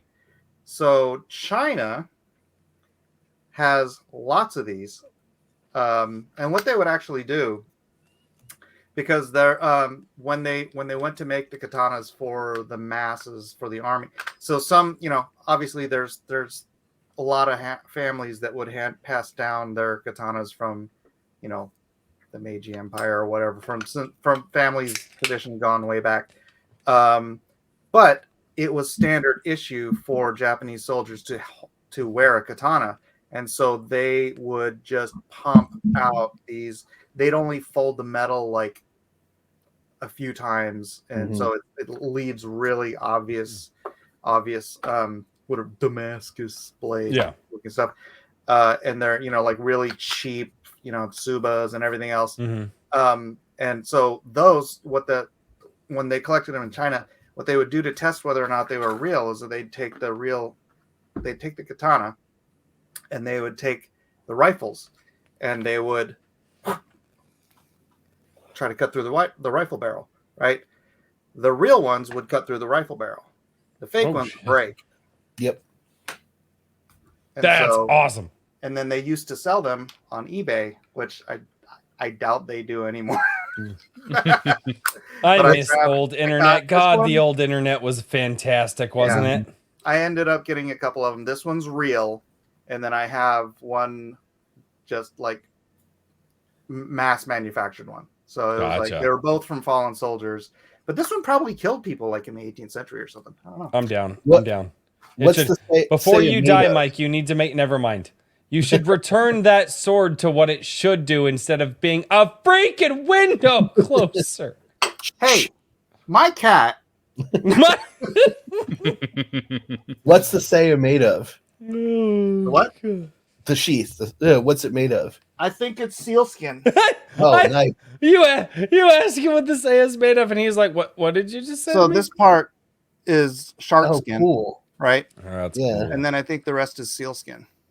That's and then there's a Very little nice. silver. Is it baby? Like is dog it or baby something. seals? Might be a Kirin or a dog. Yeah. Yep, Yeah. Karen. This was pretty plain though. Kikomon for $2. They played the Kikomon song. He got the Kikomon song played on Friday Night Tights. Wow. That thing. This has reached a level that I never could have imagined. I didn't think it was gonna get. I was privately forced beam, dude. When Shad played it on his stream, I was like, "This is ridiculous." This is the high watermark. I was like, he dropped $200 on FNT tonight, and then I'm assuming for the Kikoman song, huh? He said he dropped 200 for a drink with Crazy, then he dropped another Benny for the Kikoman song. Oh, did he drop another Benny for the Kikoman Nice. song? Yeah. Thank you, sir.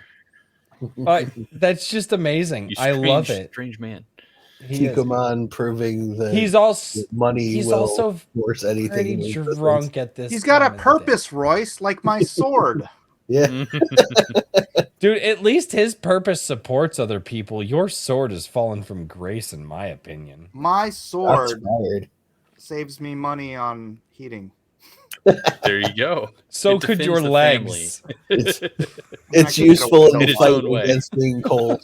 No, literally, dude. It's like my desk is like this deep. Holy shit. Yeah. Why do you have such a deep? Well, no, wait. You're an artist. Never mind. That's valid. Wide. Yeah, I know that's valid. No, that makes. I've got two monitors. I mean, wait. I'm just. We'd have to crawl up on the desk to get to the window. Is it like 61 degrees outside instead of? Such a mess. Oh my god! Oh, a rare look behind the. And then my window's way back there. Wow, that is a stretch actually. Yeah. Wow. Trying to get around stuff. Jeez. I told you. King, come on for $5. King Richard, I am sorry, but King Bob told me to tell you that the Gilded betrayed you, Royce. Funded and sponsored by King Bob for $5. I wasn't quite sure. I'm assuming there's some kind of insurrection that I'm. My voice chat has been eviscerating us or me or I don't know. Okay. They've been having a watch party making fun of us over in the Gilded all night. Enjoy. Yeah. Oh God. You come on for $2. God damn it. Booty Daddy, who cares about the shirt? Pants. No. And by the way, it was leave the shirt. I was like, shirt off, yes or no?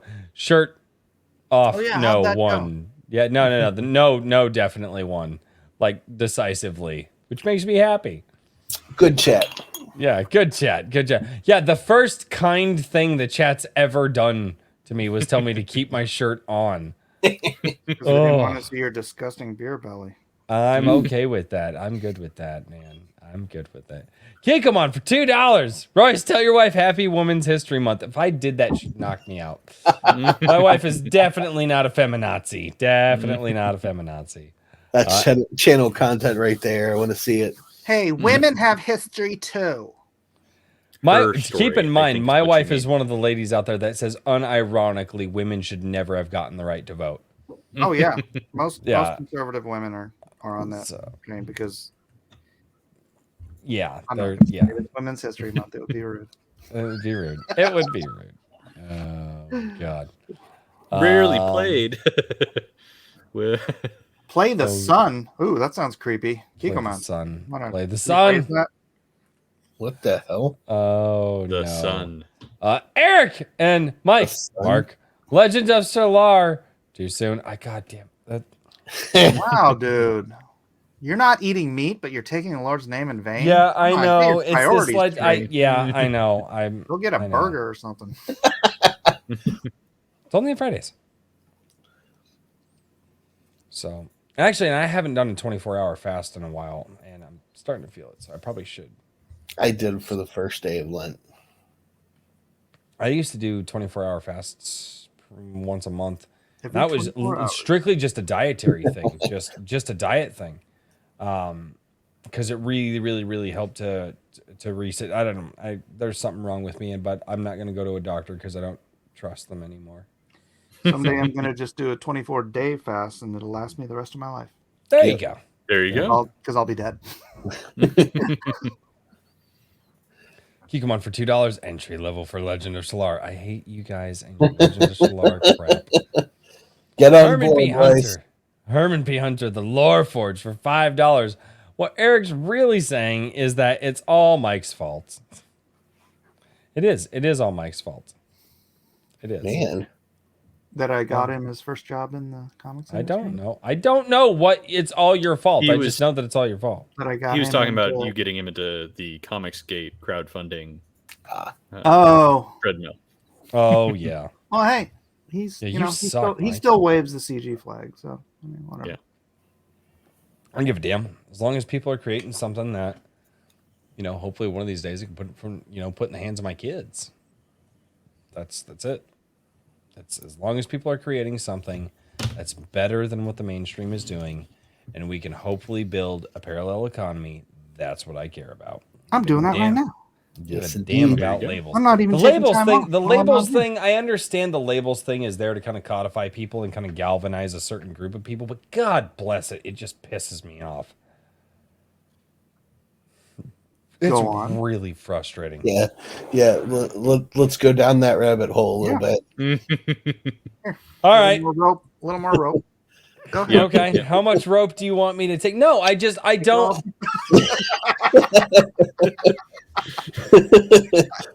About 6 to Tell 8 me what feet. you mean, Royce. About 6 to 8 feet. You take the first half and loop it up like this. No. Oh, No, I at some point, because, and it's something that I've seen. So obviously the Iron Age movement, it's a thing, and it's one of the reasons that I said in one of my past Sunday coffees is like, you could call it the pink fluffy puffy unicorn fucking movement, and which a lot of people commented that they They were like, I just don't think that has the catchphrase like Iron Age. But I'm like, it doesn't matter. I'm like, there's creativity here. And the problem is that people are trying too desperately to define things. And it's why I have such an issue with, I mean, I'm sorry, Comicsgate is no longer a movement. It's a fucking brand now. Yep. It is absolutely a brand. Legally. It is legally a brand now. And with that, there comes a certain connotation to it, right?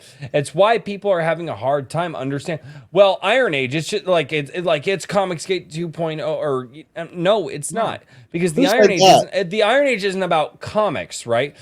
There are musicians out there, there are movie producers out there, there are a plethora of novels out there that people are saying that, hey, they agree with the sentiment of the Iron Ages. Just create, build a parallel economy, get away from the mainstream media. That's fucking it. And people keep trying to define it and distill it down into something that's going to ruin the damn thing. And I'm fucking tired of it. Well, I'm sick of it. And I understand, like I said, the Iron Age term codified and galvanized a lot of people, and it definitely caught the attention of a lot of people, as is evident here on this fucking stream. But my issue with it is that in 5 years, this thing that we call the Iron Age will not be what we are talking about right now. It just, I mean, it potentially could be, but I just don't think it's going to. Is it supposed to be? Well, I don't know. I'm not, I mean, I don't want to interrupt the rant, but I mean, I don't know. I just don't really worry about. I had to take a drink of my beer anyways. Yeah, I was gonna say I don't really worry about the 5-year plan as far as the like branding of Iron Age or something like that. You know, I think as long as the central voices associated with it are careful, you know, and this is something I've tried to do, because I've been approached and said, you know, asked, well, who's in and who's out kind of thing. And I'm like, I don't know, you know, I'm not gonna really say. Nobody's in, nobody's out. Yeah, I was gonna say, and there's a lot of people who might, you know, want to there's people definitely some people who have probably proudly leftists. proclaimed that they're not part of it. You know what I mean? Yeah. Yeah, people who think there's nothing wrong with the way media is going now. Yeah, I mean, they're to not me, playing it would require playing the same. Yeah, it would require a desire to create and a feeling that, you know, there's problems with the current legacy media system. You know, like in my opinion, somebody who is, you know, on the treadmill of, you know, I'm going to get a job here so then I can work there, so then I can do this, then I can do that. And like their plan is to go up through the Cal Art School to Disney or something like that. To me, like obviously anything on that on that path isn't really Iron Age. You know what I mean? But I'm reluctant to put very many guardrails at all, and certainly nothing that is too subjective, you know. And I think that's just because people will inevitably form their own opinions of what Iron Age is. And you know what I want people to do is find other communities of people, you know, and then go, you know, build those communities themselves.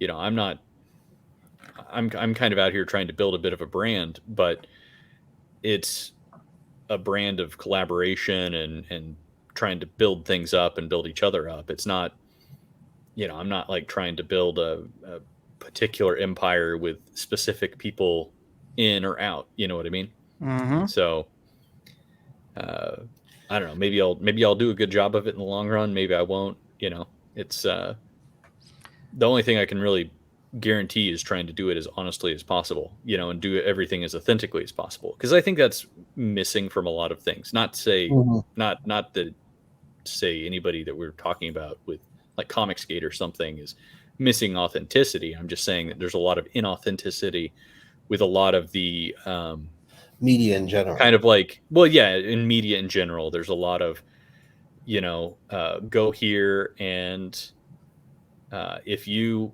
vote for X, buy Y. You know what I mean? Then buy this thing for me. And it's like, that's, I don't think that's a good way to build culture. That's putting the cart ahead of the horse. We need to reestablish certain cultural values, and first we have to kind of identify what those cultural values are. And so I kind of expect there to be some dissent within the Iron Age about that as well. And I'm just trying to be as I think keeping open as possible. Exactly. Broad, keeping the terminology. It's like I was watching one of those the anti channels, which it's so funny. It's Forced Adversity. It always cracks me up because like guys on Friday Night Titans and those guys, they'll talk about it, but they'll never name them because they don't give them any oxygen, right? Which just cracks me up. But they were making a point about woke being the nom du jour of what people are haranguing about, and then they brought up how it used to be SJW, and I was like, that's freaking right. I'm like, that's dead on, because 3 years ago and I was told point blank, I think by Jeremy Griggs or Ethan, they're like, put SJW in your title and the algorithm will push your product. And now I think that, and it is all algorithm based, right? But what they're kind of missing, I mean, that's YouTube 101 stuff. Ride the algorithm, do that stuff. But the greater point is that SJW, woke, whatever the label is, it's the same thing, right? So Iron Age, you don't want nobody's riding the Iron Age label for the algorithm.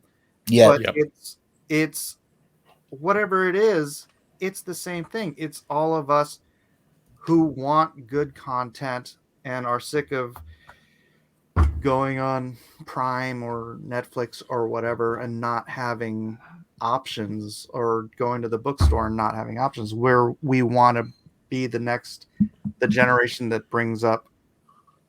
creates the stuff that feeds the culture, because culture matters more than politics, right? The politics, you can change a law right now, but dude, why do you think the communists have been working on this country for 70 years? To subvert us to where we are today. Can I take and that was all cultural, not political. Can I go off of something that you're saying here? Because this is one of the reasons that I tell people, please write stories that I can put in the hands of my kids, because they're putting stories in the hands of kids, and some things you don't want in the hands of kids right now. Why? Because they're playing the 20-year game. Right? And if you think that you're doing this cultural thing and you're writing this story that parents like myself, and I apparently don't have the line that like my daughter, she's 11, she loves Demon Slayer. I let her watch Demon Slayer. There's no TNA in it. It's got a good hero story to it, but there's some bloody violence and stuff like that, right? Some. It's great. I love that freaking show. I love Demon Slayer. It's great. Yeah. But give me something I can put in the hands of my kids, a good hero story, because you're going, if you go, well, no, I'm tired of this and I want good stories. Awesome. Then you need something that parents are willing to put into the hands of their children. Because if you don't have that thing that you want is going to die, because they have been putting garbage into the hands of children for 50 years. And it's escalated lately in the last 10 to 15. You have to focus on stories that children will read and they will grow up with and will affect them to affect tomorrow. And people, and it is the fatal flaw that the conservatives and the Republicans have had for fucking always, and it pisses me off, is they say, well, think about the children, but they don't think about the children's tomorrow. And that's the fatal flaw. The leftists are always thinking about the children's tomorrow? How do we get that voting block tomorrow and they affect the kids today? And honestly, the conservative side and the Republican side needs to start thinking of that. And I still don't think it's clicking with a lot of them. Well, I think that people need to stop thinking politically, in my opinion, because you see the kind of things that are produced by I edited that. politicized you did? artists and whatnot, like hyper political stuff. Yeah, I just don't think it's ever as good. And I'm gonna shill just a little bit here, but I put out an interview with Akira the Dawn this past week. Yes. And he's a musician DJ who mixes spoken word over lo-fi and other things. But so he'll take stuff from like Jordan Peterson or something from even like Marcus Aurelius or Jocko Willink and put that to music. Carl Jung. And he has a son, and he was talking about his son, who's about 9, I think, and how, he sees kids as rejecting a lot of this propaganda. In that, if you look at what are the most popular things with the younger Gen Z, I mean, sure, they're definitely being affected by the propaganda, but they're also rejecting a lot of the bad storytelling and a lot of the weird stuff. The most popular games are things like Roblox, and it allows people to be interactive and participate with the medium that they're enjoying, and I think that, you see TikTok, and while I definitely think it's a bad program, there's some very good, there's some reasons why it is so popular, Right-wing and TikTok is hilarious. The back and forth, the quick back and forth ability. So that's people interacting and being able to mold and change things. So I think that, if you go in with politics in mind, I just feel like it's kind of like it's going to be really hard to accomplish the same thing without making the making the intentional propagandizing that you're doing one way or the other obvious. Two things that we're missing from the equation on that is, one, inherently humans can smell bullshit. Yes. It actually has to be trained out of a third of the population cannot. Yeah. I would argue more than that. And two, part of the incentive striking back against what's popular nowadays is general rebellion. It's a part of human evolution. So it's not specifically targeted around anything that we're doing. Young people, by their very nature, are contradictory. Yeah. No, and you're not wrong. And I mean, that gets into the whole, you get into the rebellion and stuff like that. I mean, it only takes 8% of a population on either side, which roughly adds up to about 16% of a population to go into, I'll say the Tim Pool world, like civil war. It doesn't take that large of a population to actually move the culture one way or the other.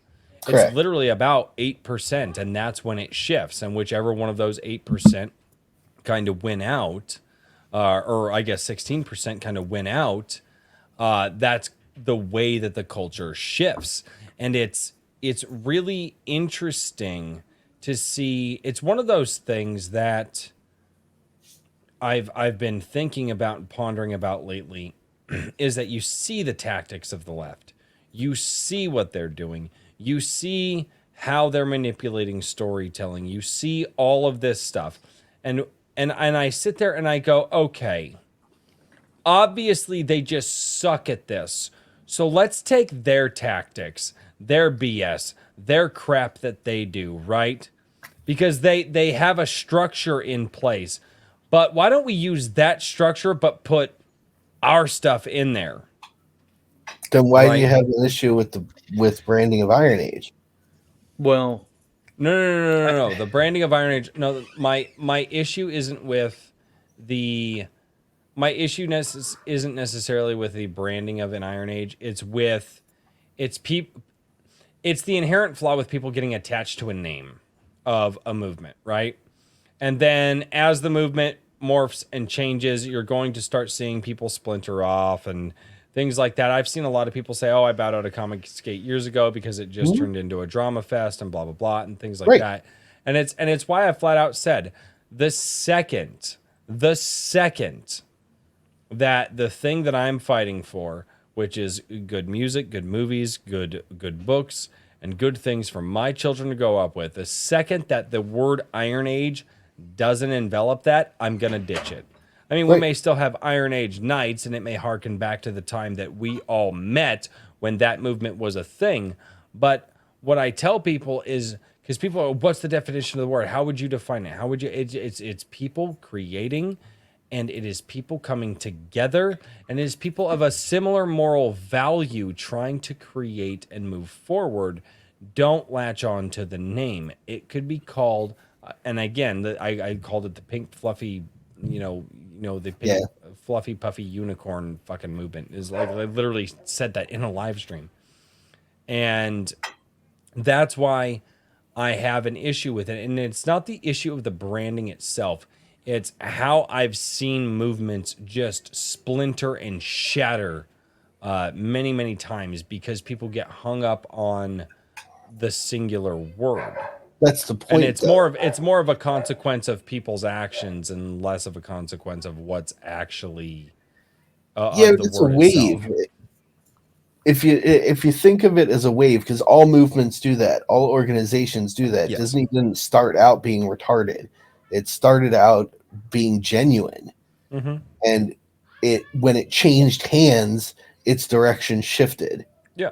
So as time goes on, every single thing out there evolves and devolves based on the people that are, running the ship, so to speak. Mm-hmm. But the wave remains the same.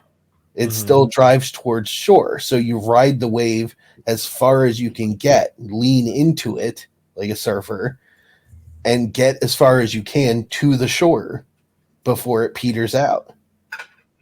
On that analogy, there's actually one of my favorite songs from Akira the Dawn is a piece from Jordan Peterson talking about how it's called The Wave. And he makes the point of saying that you might be on top of the wave, but you are not the wave.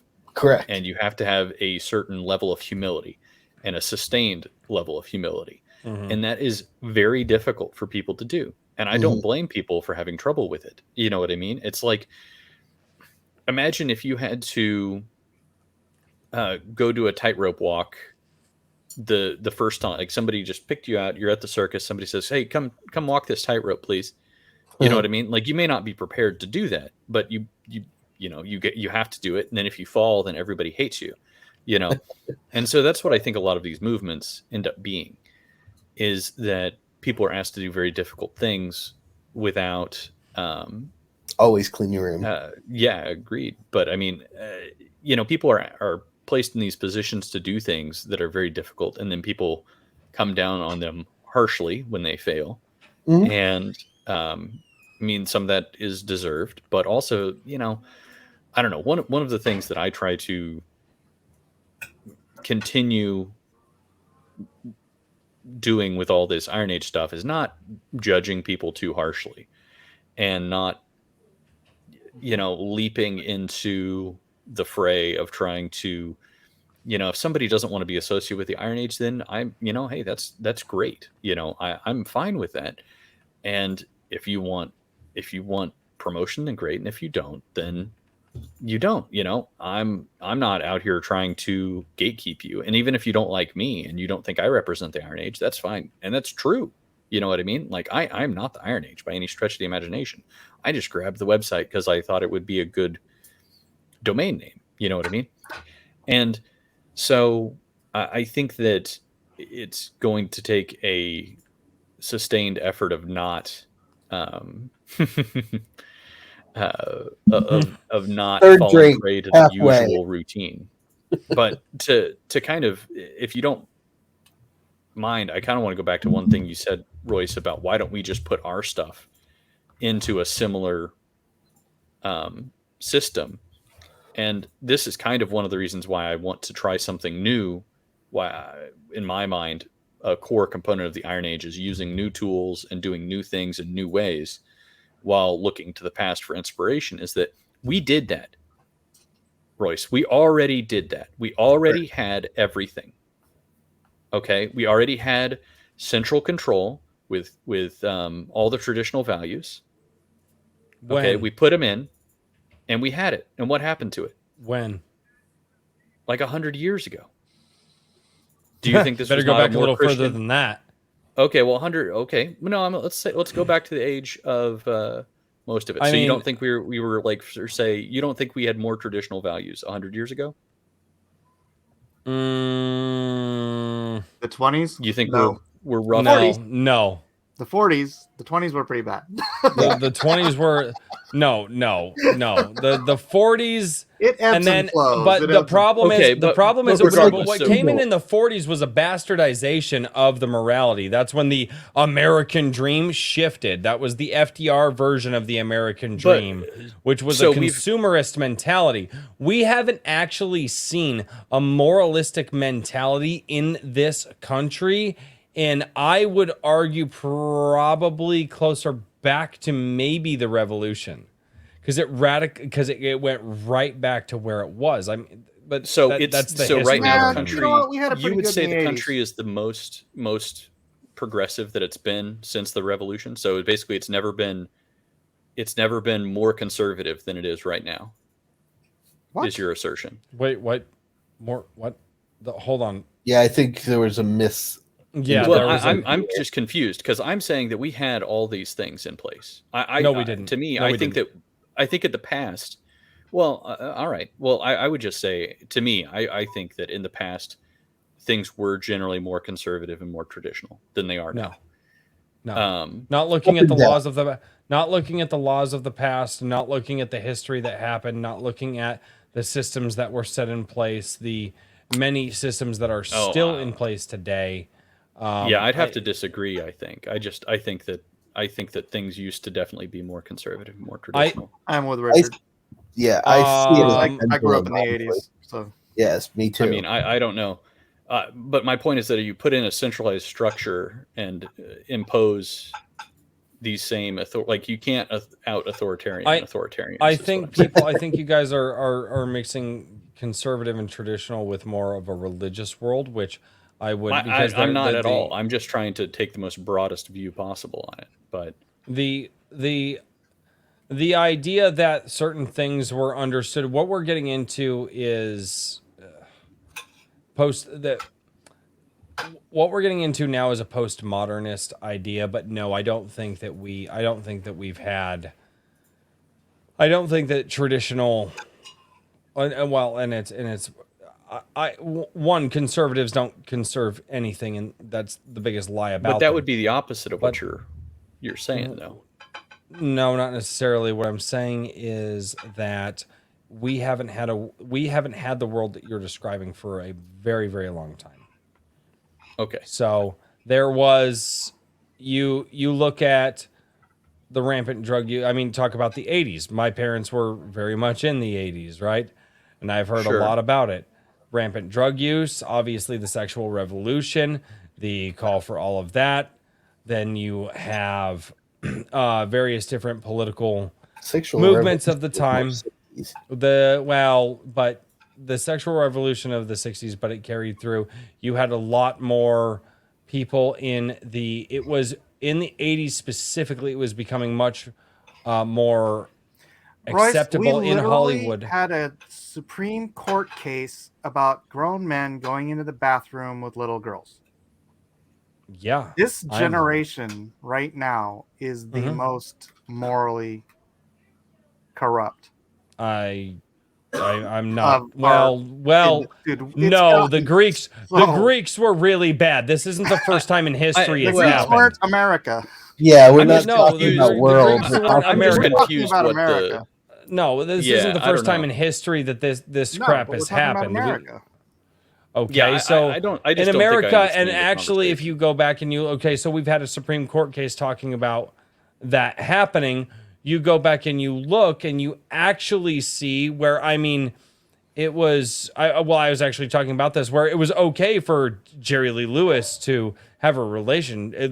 He was okay. The problem was that not that Jerry Lee Lewis had a relationship with his 13-year-old cousin. It was that she was 13-year-old and also his cousin. What do you mean? But both it of was those things. okay? The dude was practically run out of the freaking country. Yeah, for that. But not because it was his cousin or because she was 13. It was both of those things, because if you look back at the time, those things happened all the freaking time. Yeah, in the deep south. All the time. The Not rest just of the country found out about that, and they're like, "What in the hell are you doing, dude? Freaking the Beatles!" There was a national outrage campaign where people were burning Beatles albums because John Lennon said they were bigger than God. You think that would happen today?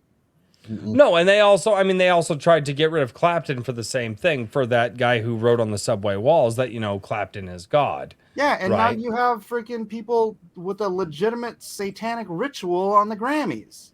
Yep. Okay, we are worse now. You can cherry pick instances, but dude, you're picking bad ones because the country was not. You say he got away with it. What do you mean he wasn't in jail? Is that the argument?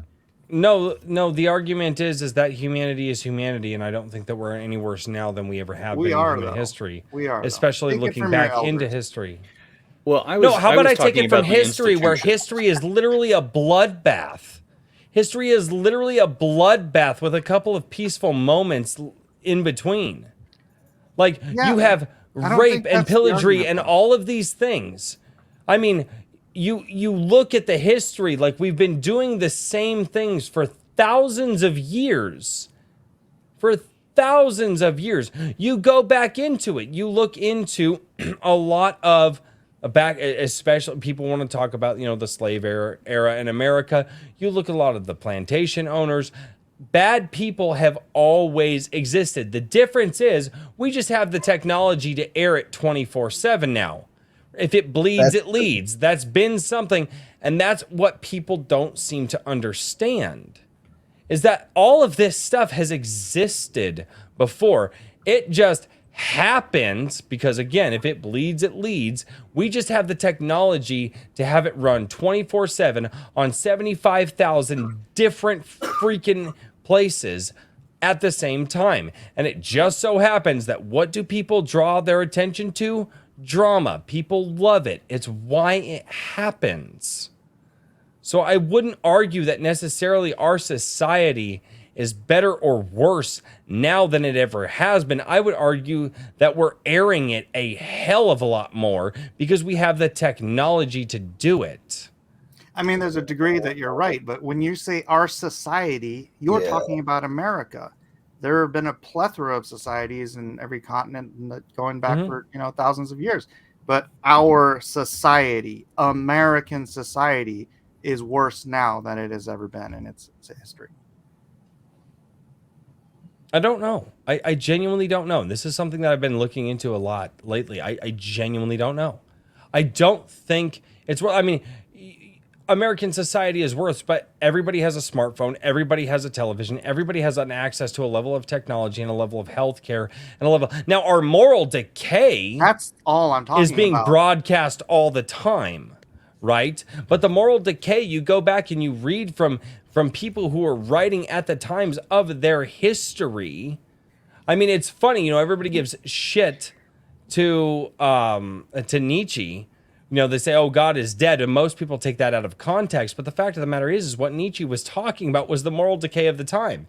And his whole point with this whole God is dead thing was that most people didn't follow God anyway. They were all a bunch of whores, and they were all a bunch of people who didn't care at the time, and they were doing terrible and horrible things at the time. So why even say as a society you care about God if you didn't do it anyway? And to that point, that also continued through here in America for generations. I'm sorry, it used to be okay back in the 1950s for a guy to come home, beat the holy hell out of his wife, and then because we live the white picket fence life, it's fine.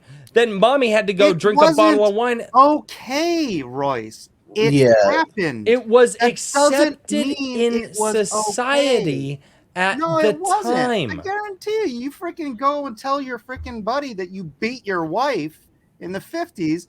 He's not going to be like, cheers, There was buddy, a I very beat mine different too." there was a very No, dude. different standard of a relationship back then. And this is me actually having talked with people who were in the older generations who lived through that shit.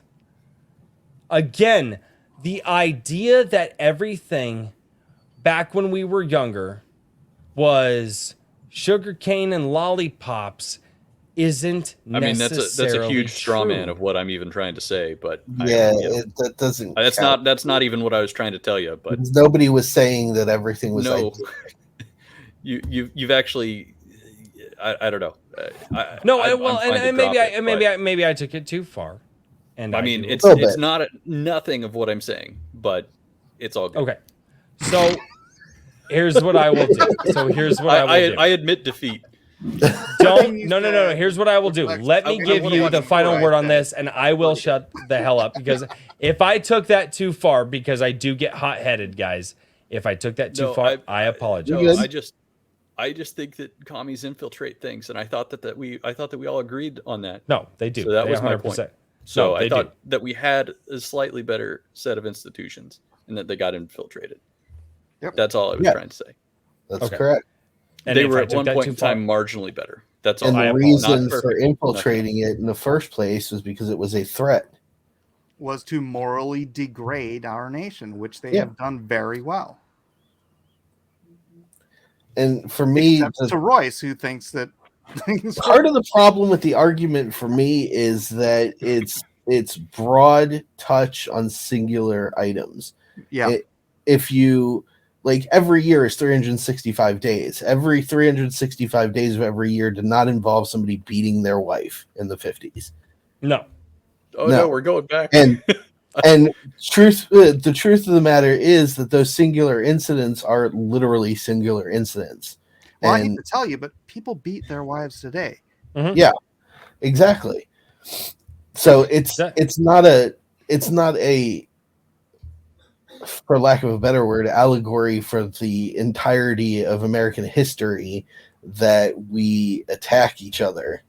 It's a singular incident that does happen, but on the majority in previous decades and generations, the social moral structure of community was a lot less violent and a lot less savage, thereby more civilized than in recent years.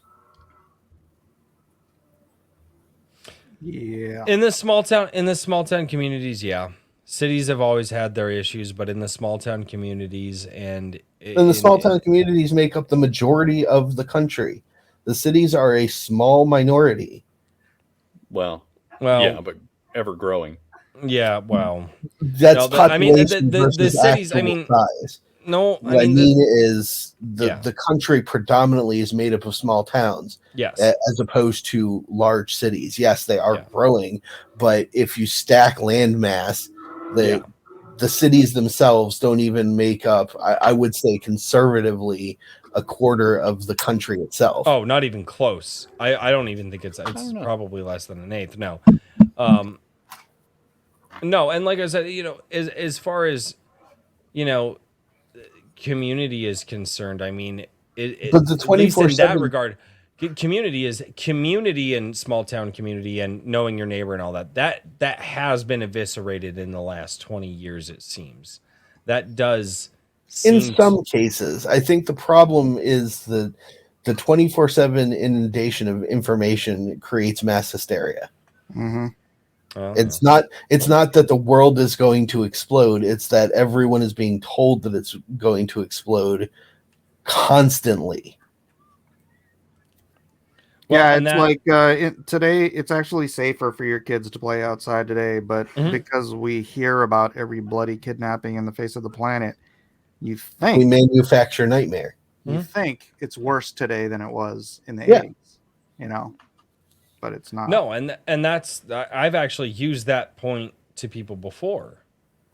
You know, and it's an interesting statistic to look at, and it's, you know, it's like smartphones, like the reduction of but again, we're inundated with it all the time, but murders and homicides and crime have gone down, and largely what that is one, and people dying from crime like that has actually gone down, and it's usually because of the technology we have. I mean, everybody's got a freaking camera on them. Everybody, you know, so it's really only the ballsiest of the ballsiest that are going to go out and do some stupid stuff. So in that regard, crime is dropping to a certain extent. Now we did actually, you know, obviously we have our spikes and our, you know, our lulls and all that stuff. But no, it's there are things that are fabricated that say that, and I think that was my ultimate point when people were like, no, we're worse off today than we were before, and I'm like, I think we're about the same as where we kind of have always been. And that's kind of what I was saying, is it's just I somewhat reject the idea that, oh, it was better in the good old days. Well, why? Well, First of all, it was haranguing worse about race for the last No, 30 years. I actually until have about the last something 10 really. years. I think that it was worse in the past, objectively, actually, because we Yeah. didn't have Legends of Korra, particularly the season 3. You son of a bitch. You son of a bitch. I think I Wow. hopefully we can all agree Get that him. that's pretty much a dividing line in history. Oh, So- I hear you. I hear you. See, I mean, I think I we're have no all on the same comeback page. from that. Truer I have no words. It's comeback. all about coming back to common ground. We all are big fans, especially of the third Oh season. God. Oh God. I will say this, guys. I do apologize for the tirade.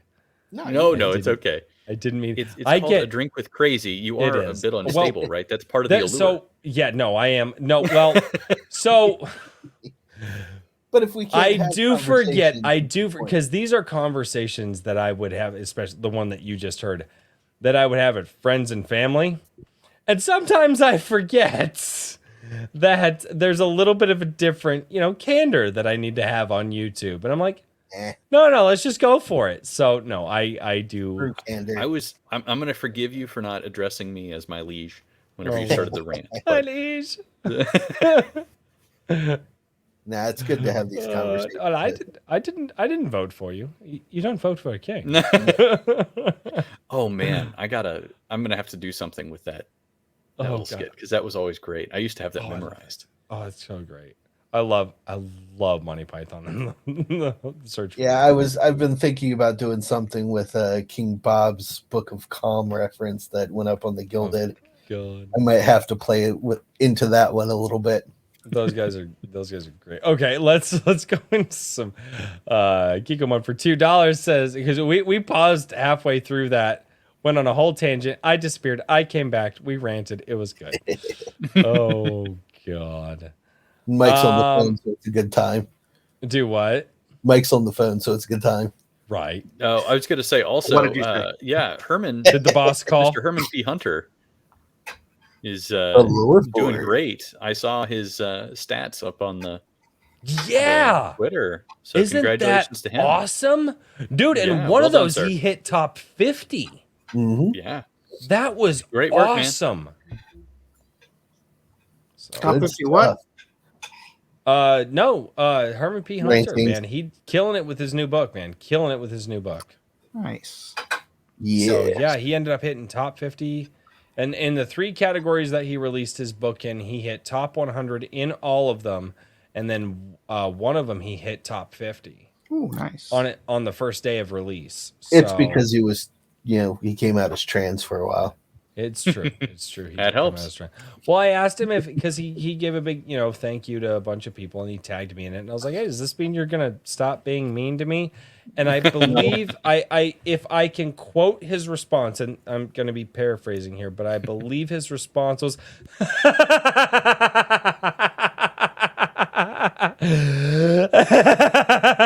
no. So Because I asked him Yeah. if he stopped All right. being mean to me. I believe I might be quoting that directly. Sounds accurate to me. It does. Yep. It does. It's perfectly accurate. All right. Kikomon for $2. This is Iron Age email. Right. We're gonna have to do that. Something. I don't know. I've got to figure. Richard doesn't already have that. What's really cool is that if people sign up for like the local stuff, and I could put my locals here, but it actually emails people, which is really fantastic. So it's like getting a social media and an email list kind of at the same time. And Yeah. I somewhat noticed that benefit to locals. So Makes sense. I hate That's another. subscriptions. Yeah, I don't know. I also that's part of the reason why I tell people to use Substack is because you can pull the email list out of it very easily. yeah. So at least you have something to work with there. Also, you do want to keep in mind that like maintaining something like a MailChimp, if you build up a large enough email list, that can get kind of pricey. Yeah, for sure. Mhm. Yeah, that's true.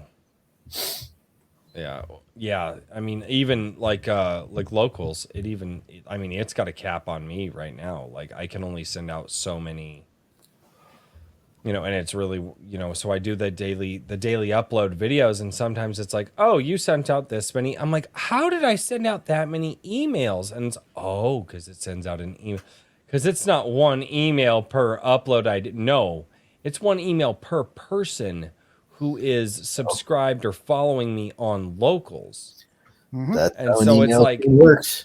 yeah, and so it's like I have a 10,000 email limit, but I will regularly clear half of that on a slow month when I'm uploading just normally. But if I pick up that up, which I have, there was one month, and I don't remember what it was, but I hit like 7.5, almost 8,000 emails out through locals, and I was like, how did I do that? And I looked back and I was like, oh, and that's kind of when I started scaling back some things, because I really want to use locals to kind of, because YouTube sucks at notifying people. I want to use locals to kind of notify people that, Yeah, I doing send stuff. out probably, when I'm promoting something like Shadow of the Conqueror or whatever, between my email list and the Shadow of the Conqueror email list, I think it's somewhere around the vicinity of 8,000 or 9,000 emails at a time. Oh yeah, Mhm. I absolutely believe you would. Yeah. No, I mean that's got to be a massive, massive pool. Like, and you think it's like one email, but then when you start thinking about it, you're like, oh no, it's not. Yeah, and I haven't even downloaded the emails from the campaign. Oh wow, Wow. This is all from pre-signups wow. and my previous lists. I have a couple different lists, so yeah. I'm probably in the 4,000 range, but I also don't shill nearly as much as I should. You should chill more. No. he will be shilled for eventually. We're getting It'll there. happen. You know what I'm excited about for the Iron Age magazine is I'm really excited to see what kind of full page ad we can put together for Whimsyland. Oh, I think that your logo deserves a good highlight. We could put some other stuff in there and get things going. Yeah, my at my this web point, designer we guy may is know. almost ready for the migration. At this point, we may know enough people that we can reach out and say, "Hey, you guys know how Daniel doesn't like to chill?" And be like, "Yeah." I'd be like, "Let's put together a shill for him." I think we know enough people. Dude, we know enough he's people at the correct that height, actually. I know he is at the correct height. He is a full hand. The chat noticed. Oh, he's at a full hand and a half. Wow, he's at a hand Yeah. and a half. Good God. Yeah, man. Hand and a half below the I'm top. feeling pretty toasty right now. I'm feeling pretty toasty. Kiko on for $5. He says, no more Kiko jokes. Too drunk to find good ones because I'm hammered towards the end. I should have been in bed 3 hours ago. Oh, God. Then for $2, Kikomon show your, or Eric, show your Kikomon drawing. That was obviously from Kikomon, and we did that. Mike caught that super chat. Kikomon for $5. Play the damn song already. Jeez, I keep sponsoring you. Kikomon song is really played here. I play it once a week. Every week he come on. He needs another. He needs another. Do you have it Hey, in your videos? have No, I don't have any videos on. I have to pull it up on YouTube. Oh, really? No, I don't Oh, have there the he time to is. sit He's down and still figure with out how us. to do the StreamYard stuff. So Yay, keep him on. Hopefully Johnny, he's as drunk in his chair as I am. play the damn song. I will play it at the end. I will play it at the end right before the outro. We show you. John A. Douglas for Hey, $1.99. John. Hail Iron Age Knights. Thank you so much. And I feel like I'm missing a few super chats here. I'm gonna have to go and check. Kiko Find $5. What? Do you have other places to be? Find the super chat. Yes. Oh, I thought you said fine then, but you said find them. There Yes, was a I D said and an M in find it. them. Oh, okay. The internet speak. I don't understand this thing. Geekomon for $5. Not just the commies, the capitalists are just as bad. Ooh, possibly, potentially. Well, we don't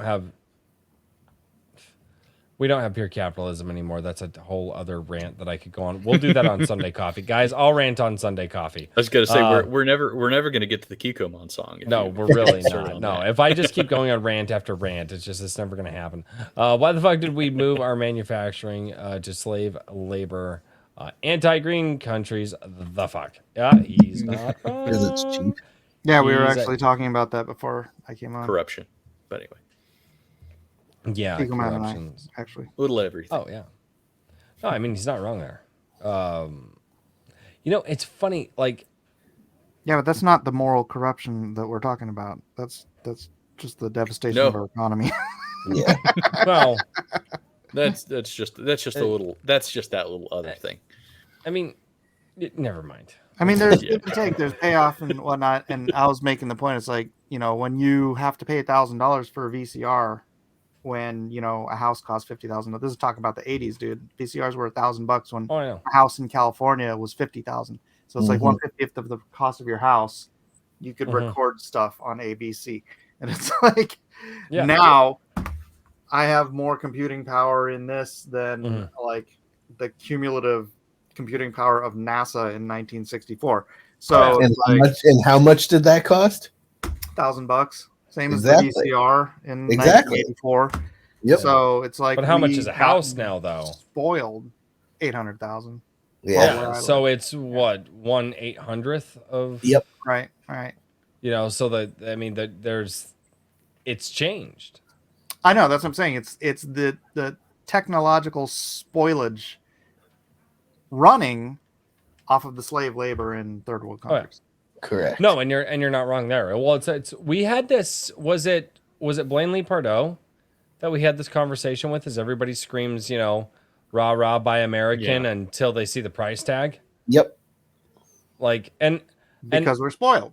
Yeah, we are. The prices had if all the manufacturing had stayed in America and the prices were still, if it cost me $10,000 for this, everybody wouldn't have it, and people who had it would cherish it instead of being like, oh, my phone broke, I'm gonna go use my insurance, get another one. Blah, blah, blah. It's like it's just the word is spoiled. America is spoiled on the.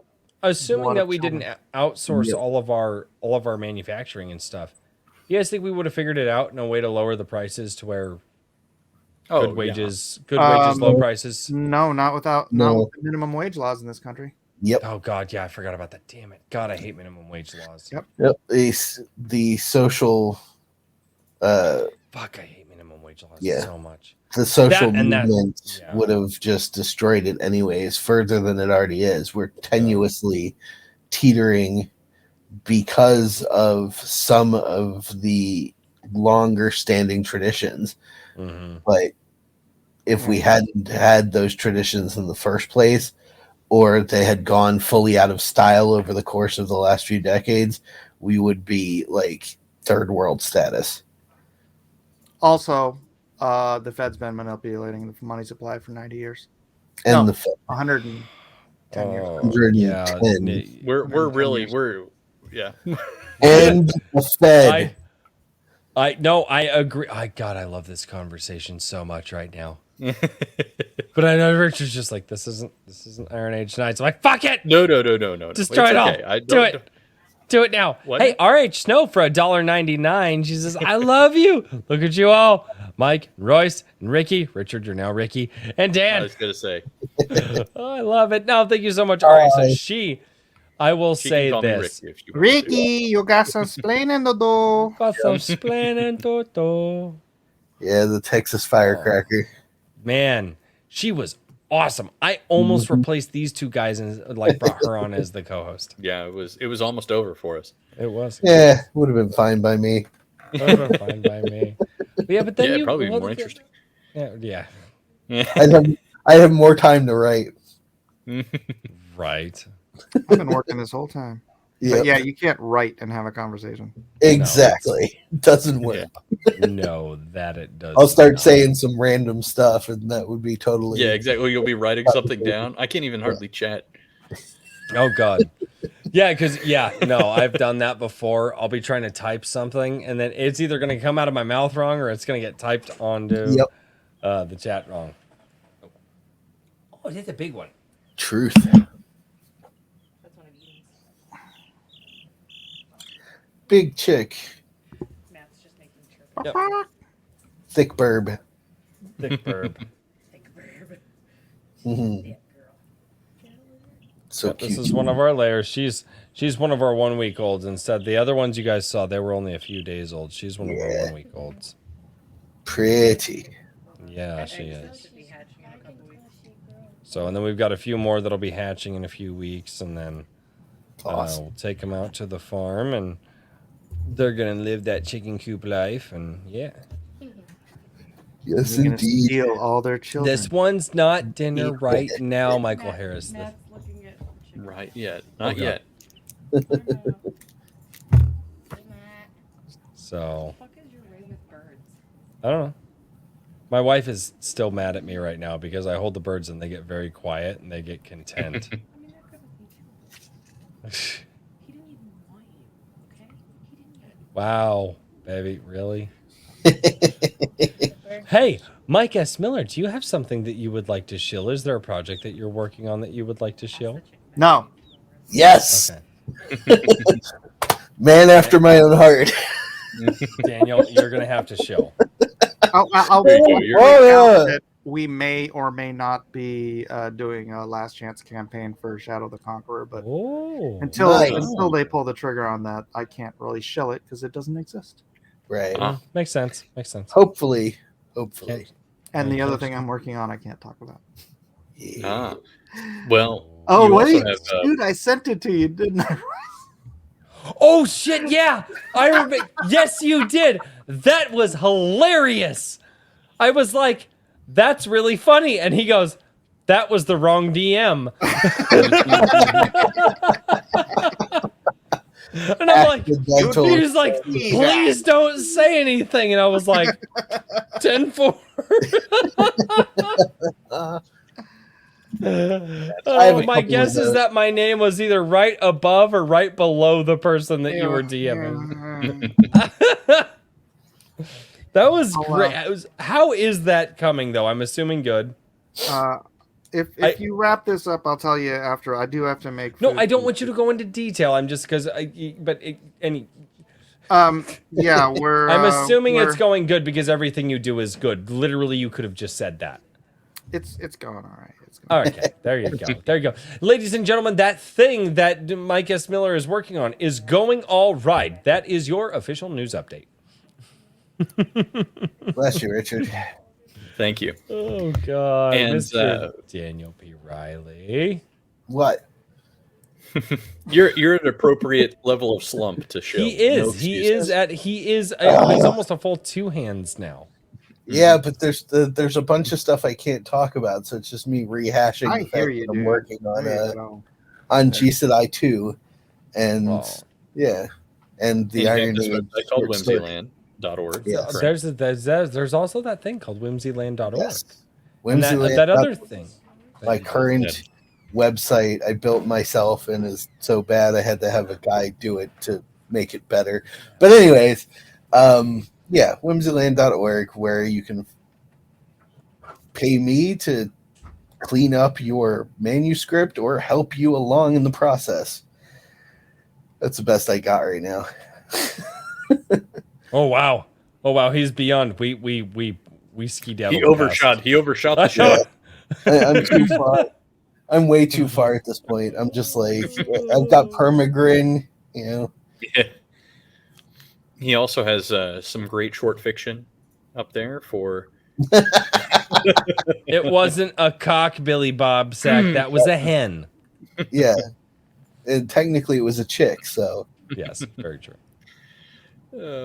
But Daniel also has some fantastic short fiction up on his site, his author site, which is MrDPRiley.com. Iron Age Pulp, the Chroniclers, and then also your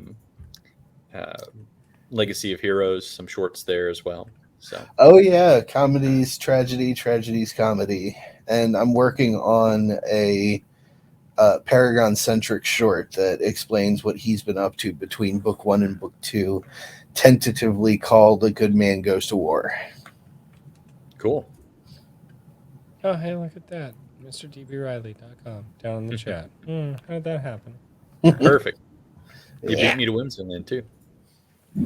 I literally have Whimsyland and IronAge.media saved in a Word document. That's where all I pull up the Word. That's one of the screens I pull up is the Word document that has all the links, so I can just go copy and paste real quick. Yeah, I think I am the most successful non-shiller because I just don't do any work to get it out here, but people still buy my stuff.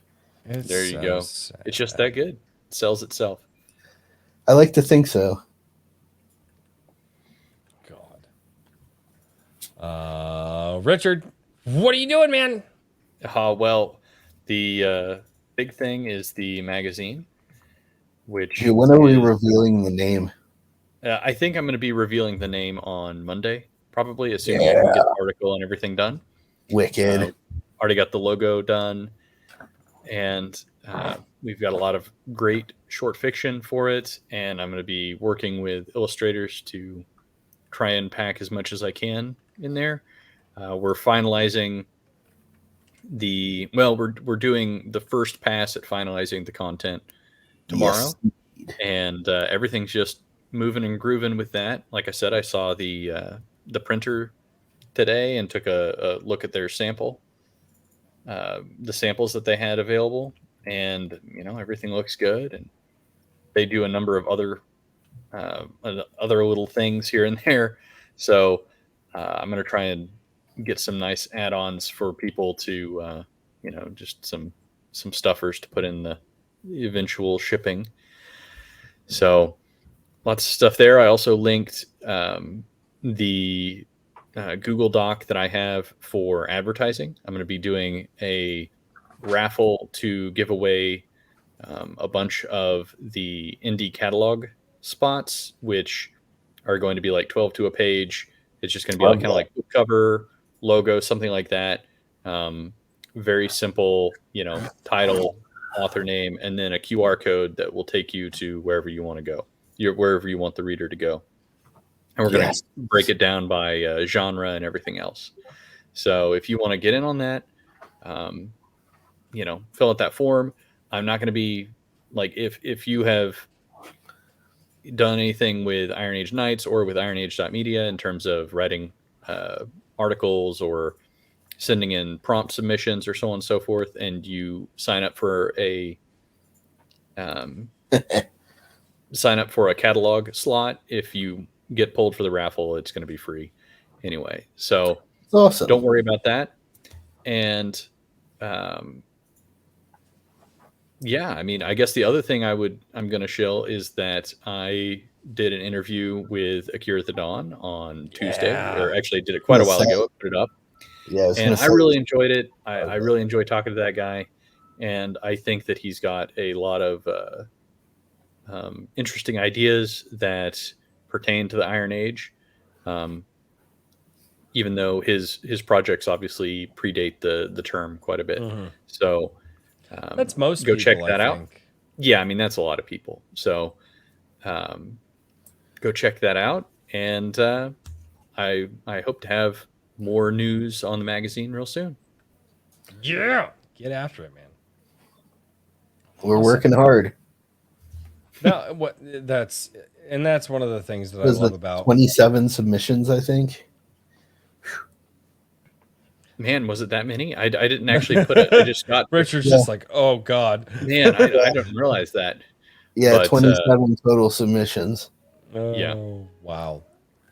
That's one thing I will say this, regardless of whatever this movement is called, the fact of the matter is there are hardworking people in it.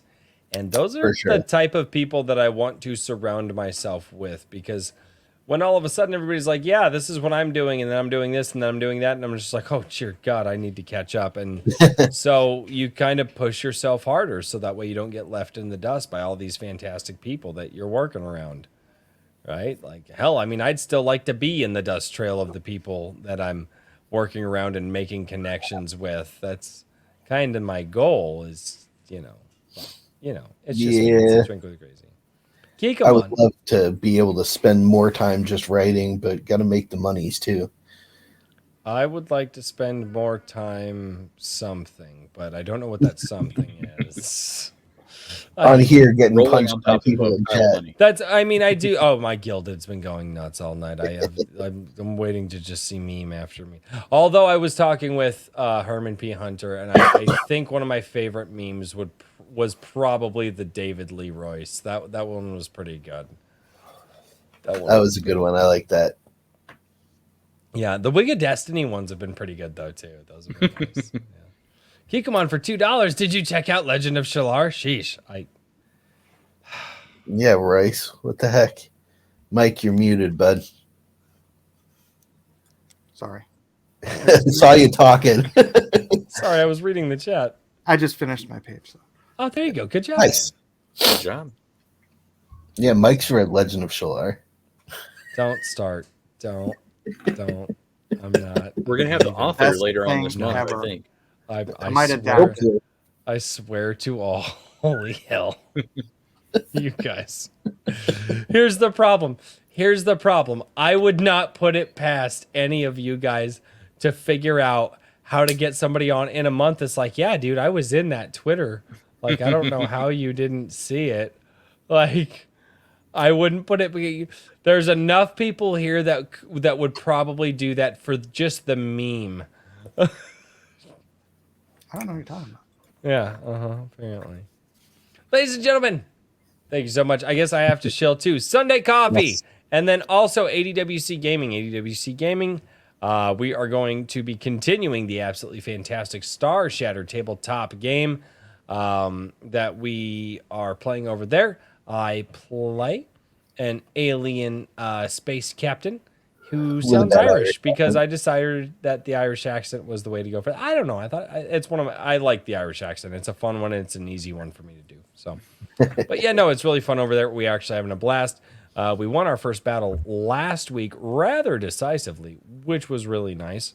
And overall, Black Knight has an insanely rich world that he has built for us to play in, and it's all based off of his Star Shatter novel series. All of the places that we're visiting are right from the books. All of the characters that we meet are influenced from his books and his world. And ultimately, go over to ADWC Gaming. And then outside of that, 11 a.m. every single Sunday, it's time for Sunday Coffee. That's where I go through, pull up the live chat. I get you guys in the live chat, and then I go and I read all your comments on the past week's videos. Because I feel if you guys are going to dedicate time to me and comment on my videos, I should dedicate some time right back to you. And this week's is going to be a little bit long because I decided to do a video on Friday Night Tights. Holy crap, there's a lot of comments. And there's not just a lot of short comments. There's a lot of like middle or like medium to long comments. It's going to be a long one. So, ladies and gentlemen, thank you so much for checking out Iron Age Nights. We had a blast with you guys. It's awesome. Yes. Even Oh, though I've man. had too much to drink. Dude, you're 2 hands deep tonight, man. Yeah. Usually you don't ever get there. Well, I had to finish this off so I could go buy a new bottle. Oh, God. So there was a goal in mind when you sat down this evening. Oh, yeah. Oh, good Lord. I was just like, rather than end up with 1 glass for next week, I'm just going to have an extra glass for this week. Oh, God. No. Herman no. says Royce likes them long. No. No. Oh, by the Well, way, he does keep putting up polls. No. God, you guys suck. Oh, God. He's playing the King of my song. Kikomon! I got you, Kikamon. Yeah! Kikomon outro. I totally forgot. I completely forgot. I'm sorry. It's been a long week. Kikomon, I'm sorry. Oh yeah. Can you ever forgive me, Kikomon? I don't know. No.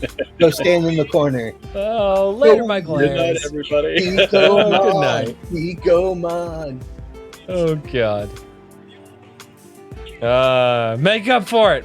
Maybe, possibly. I hope. Good night, the Lord Otter. Have a good night, man. night, you guys Otter. are all fantastic. Oh, and ladies and gentlemen, thank you so much for being here on Iron Age Nights. We had You're an welcome, absolute Royce. blast with you. And we will see you all next time. Cheers, everybody. Good night, everybody. Aloha. Number 1 Iron Age booty.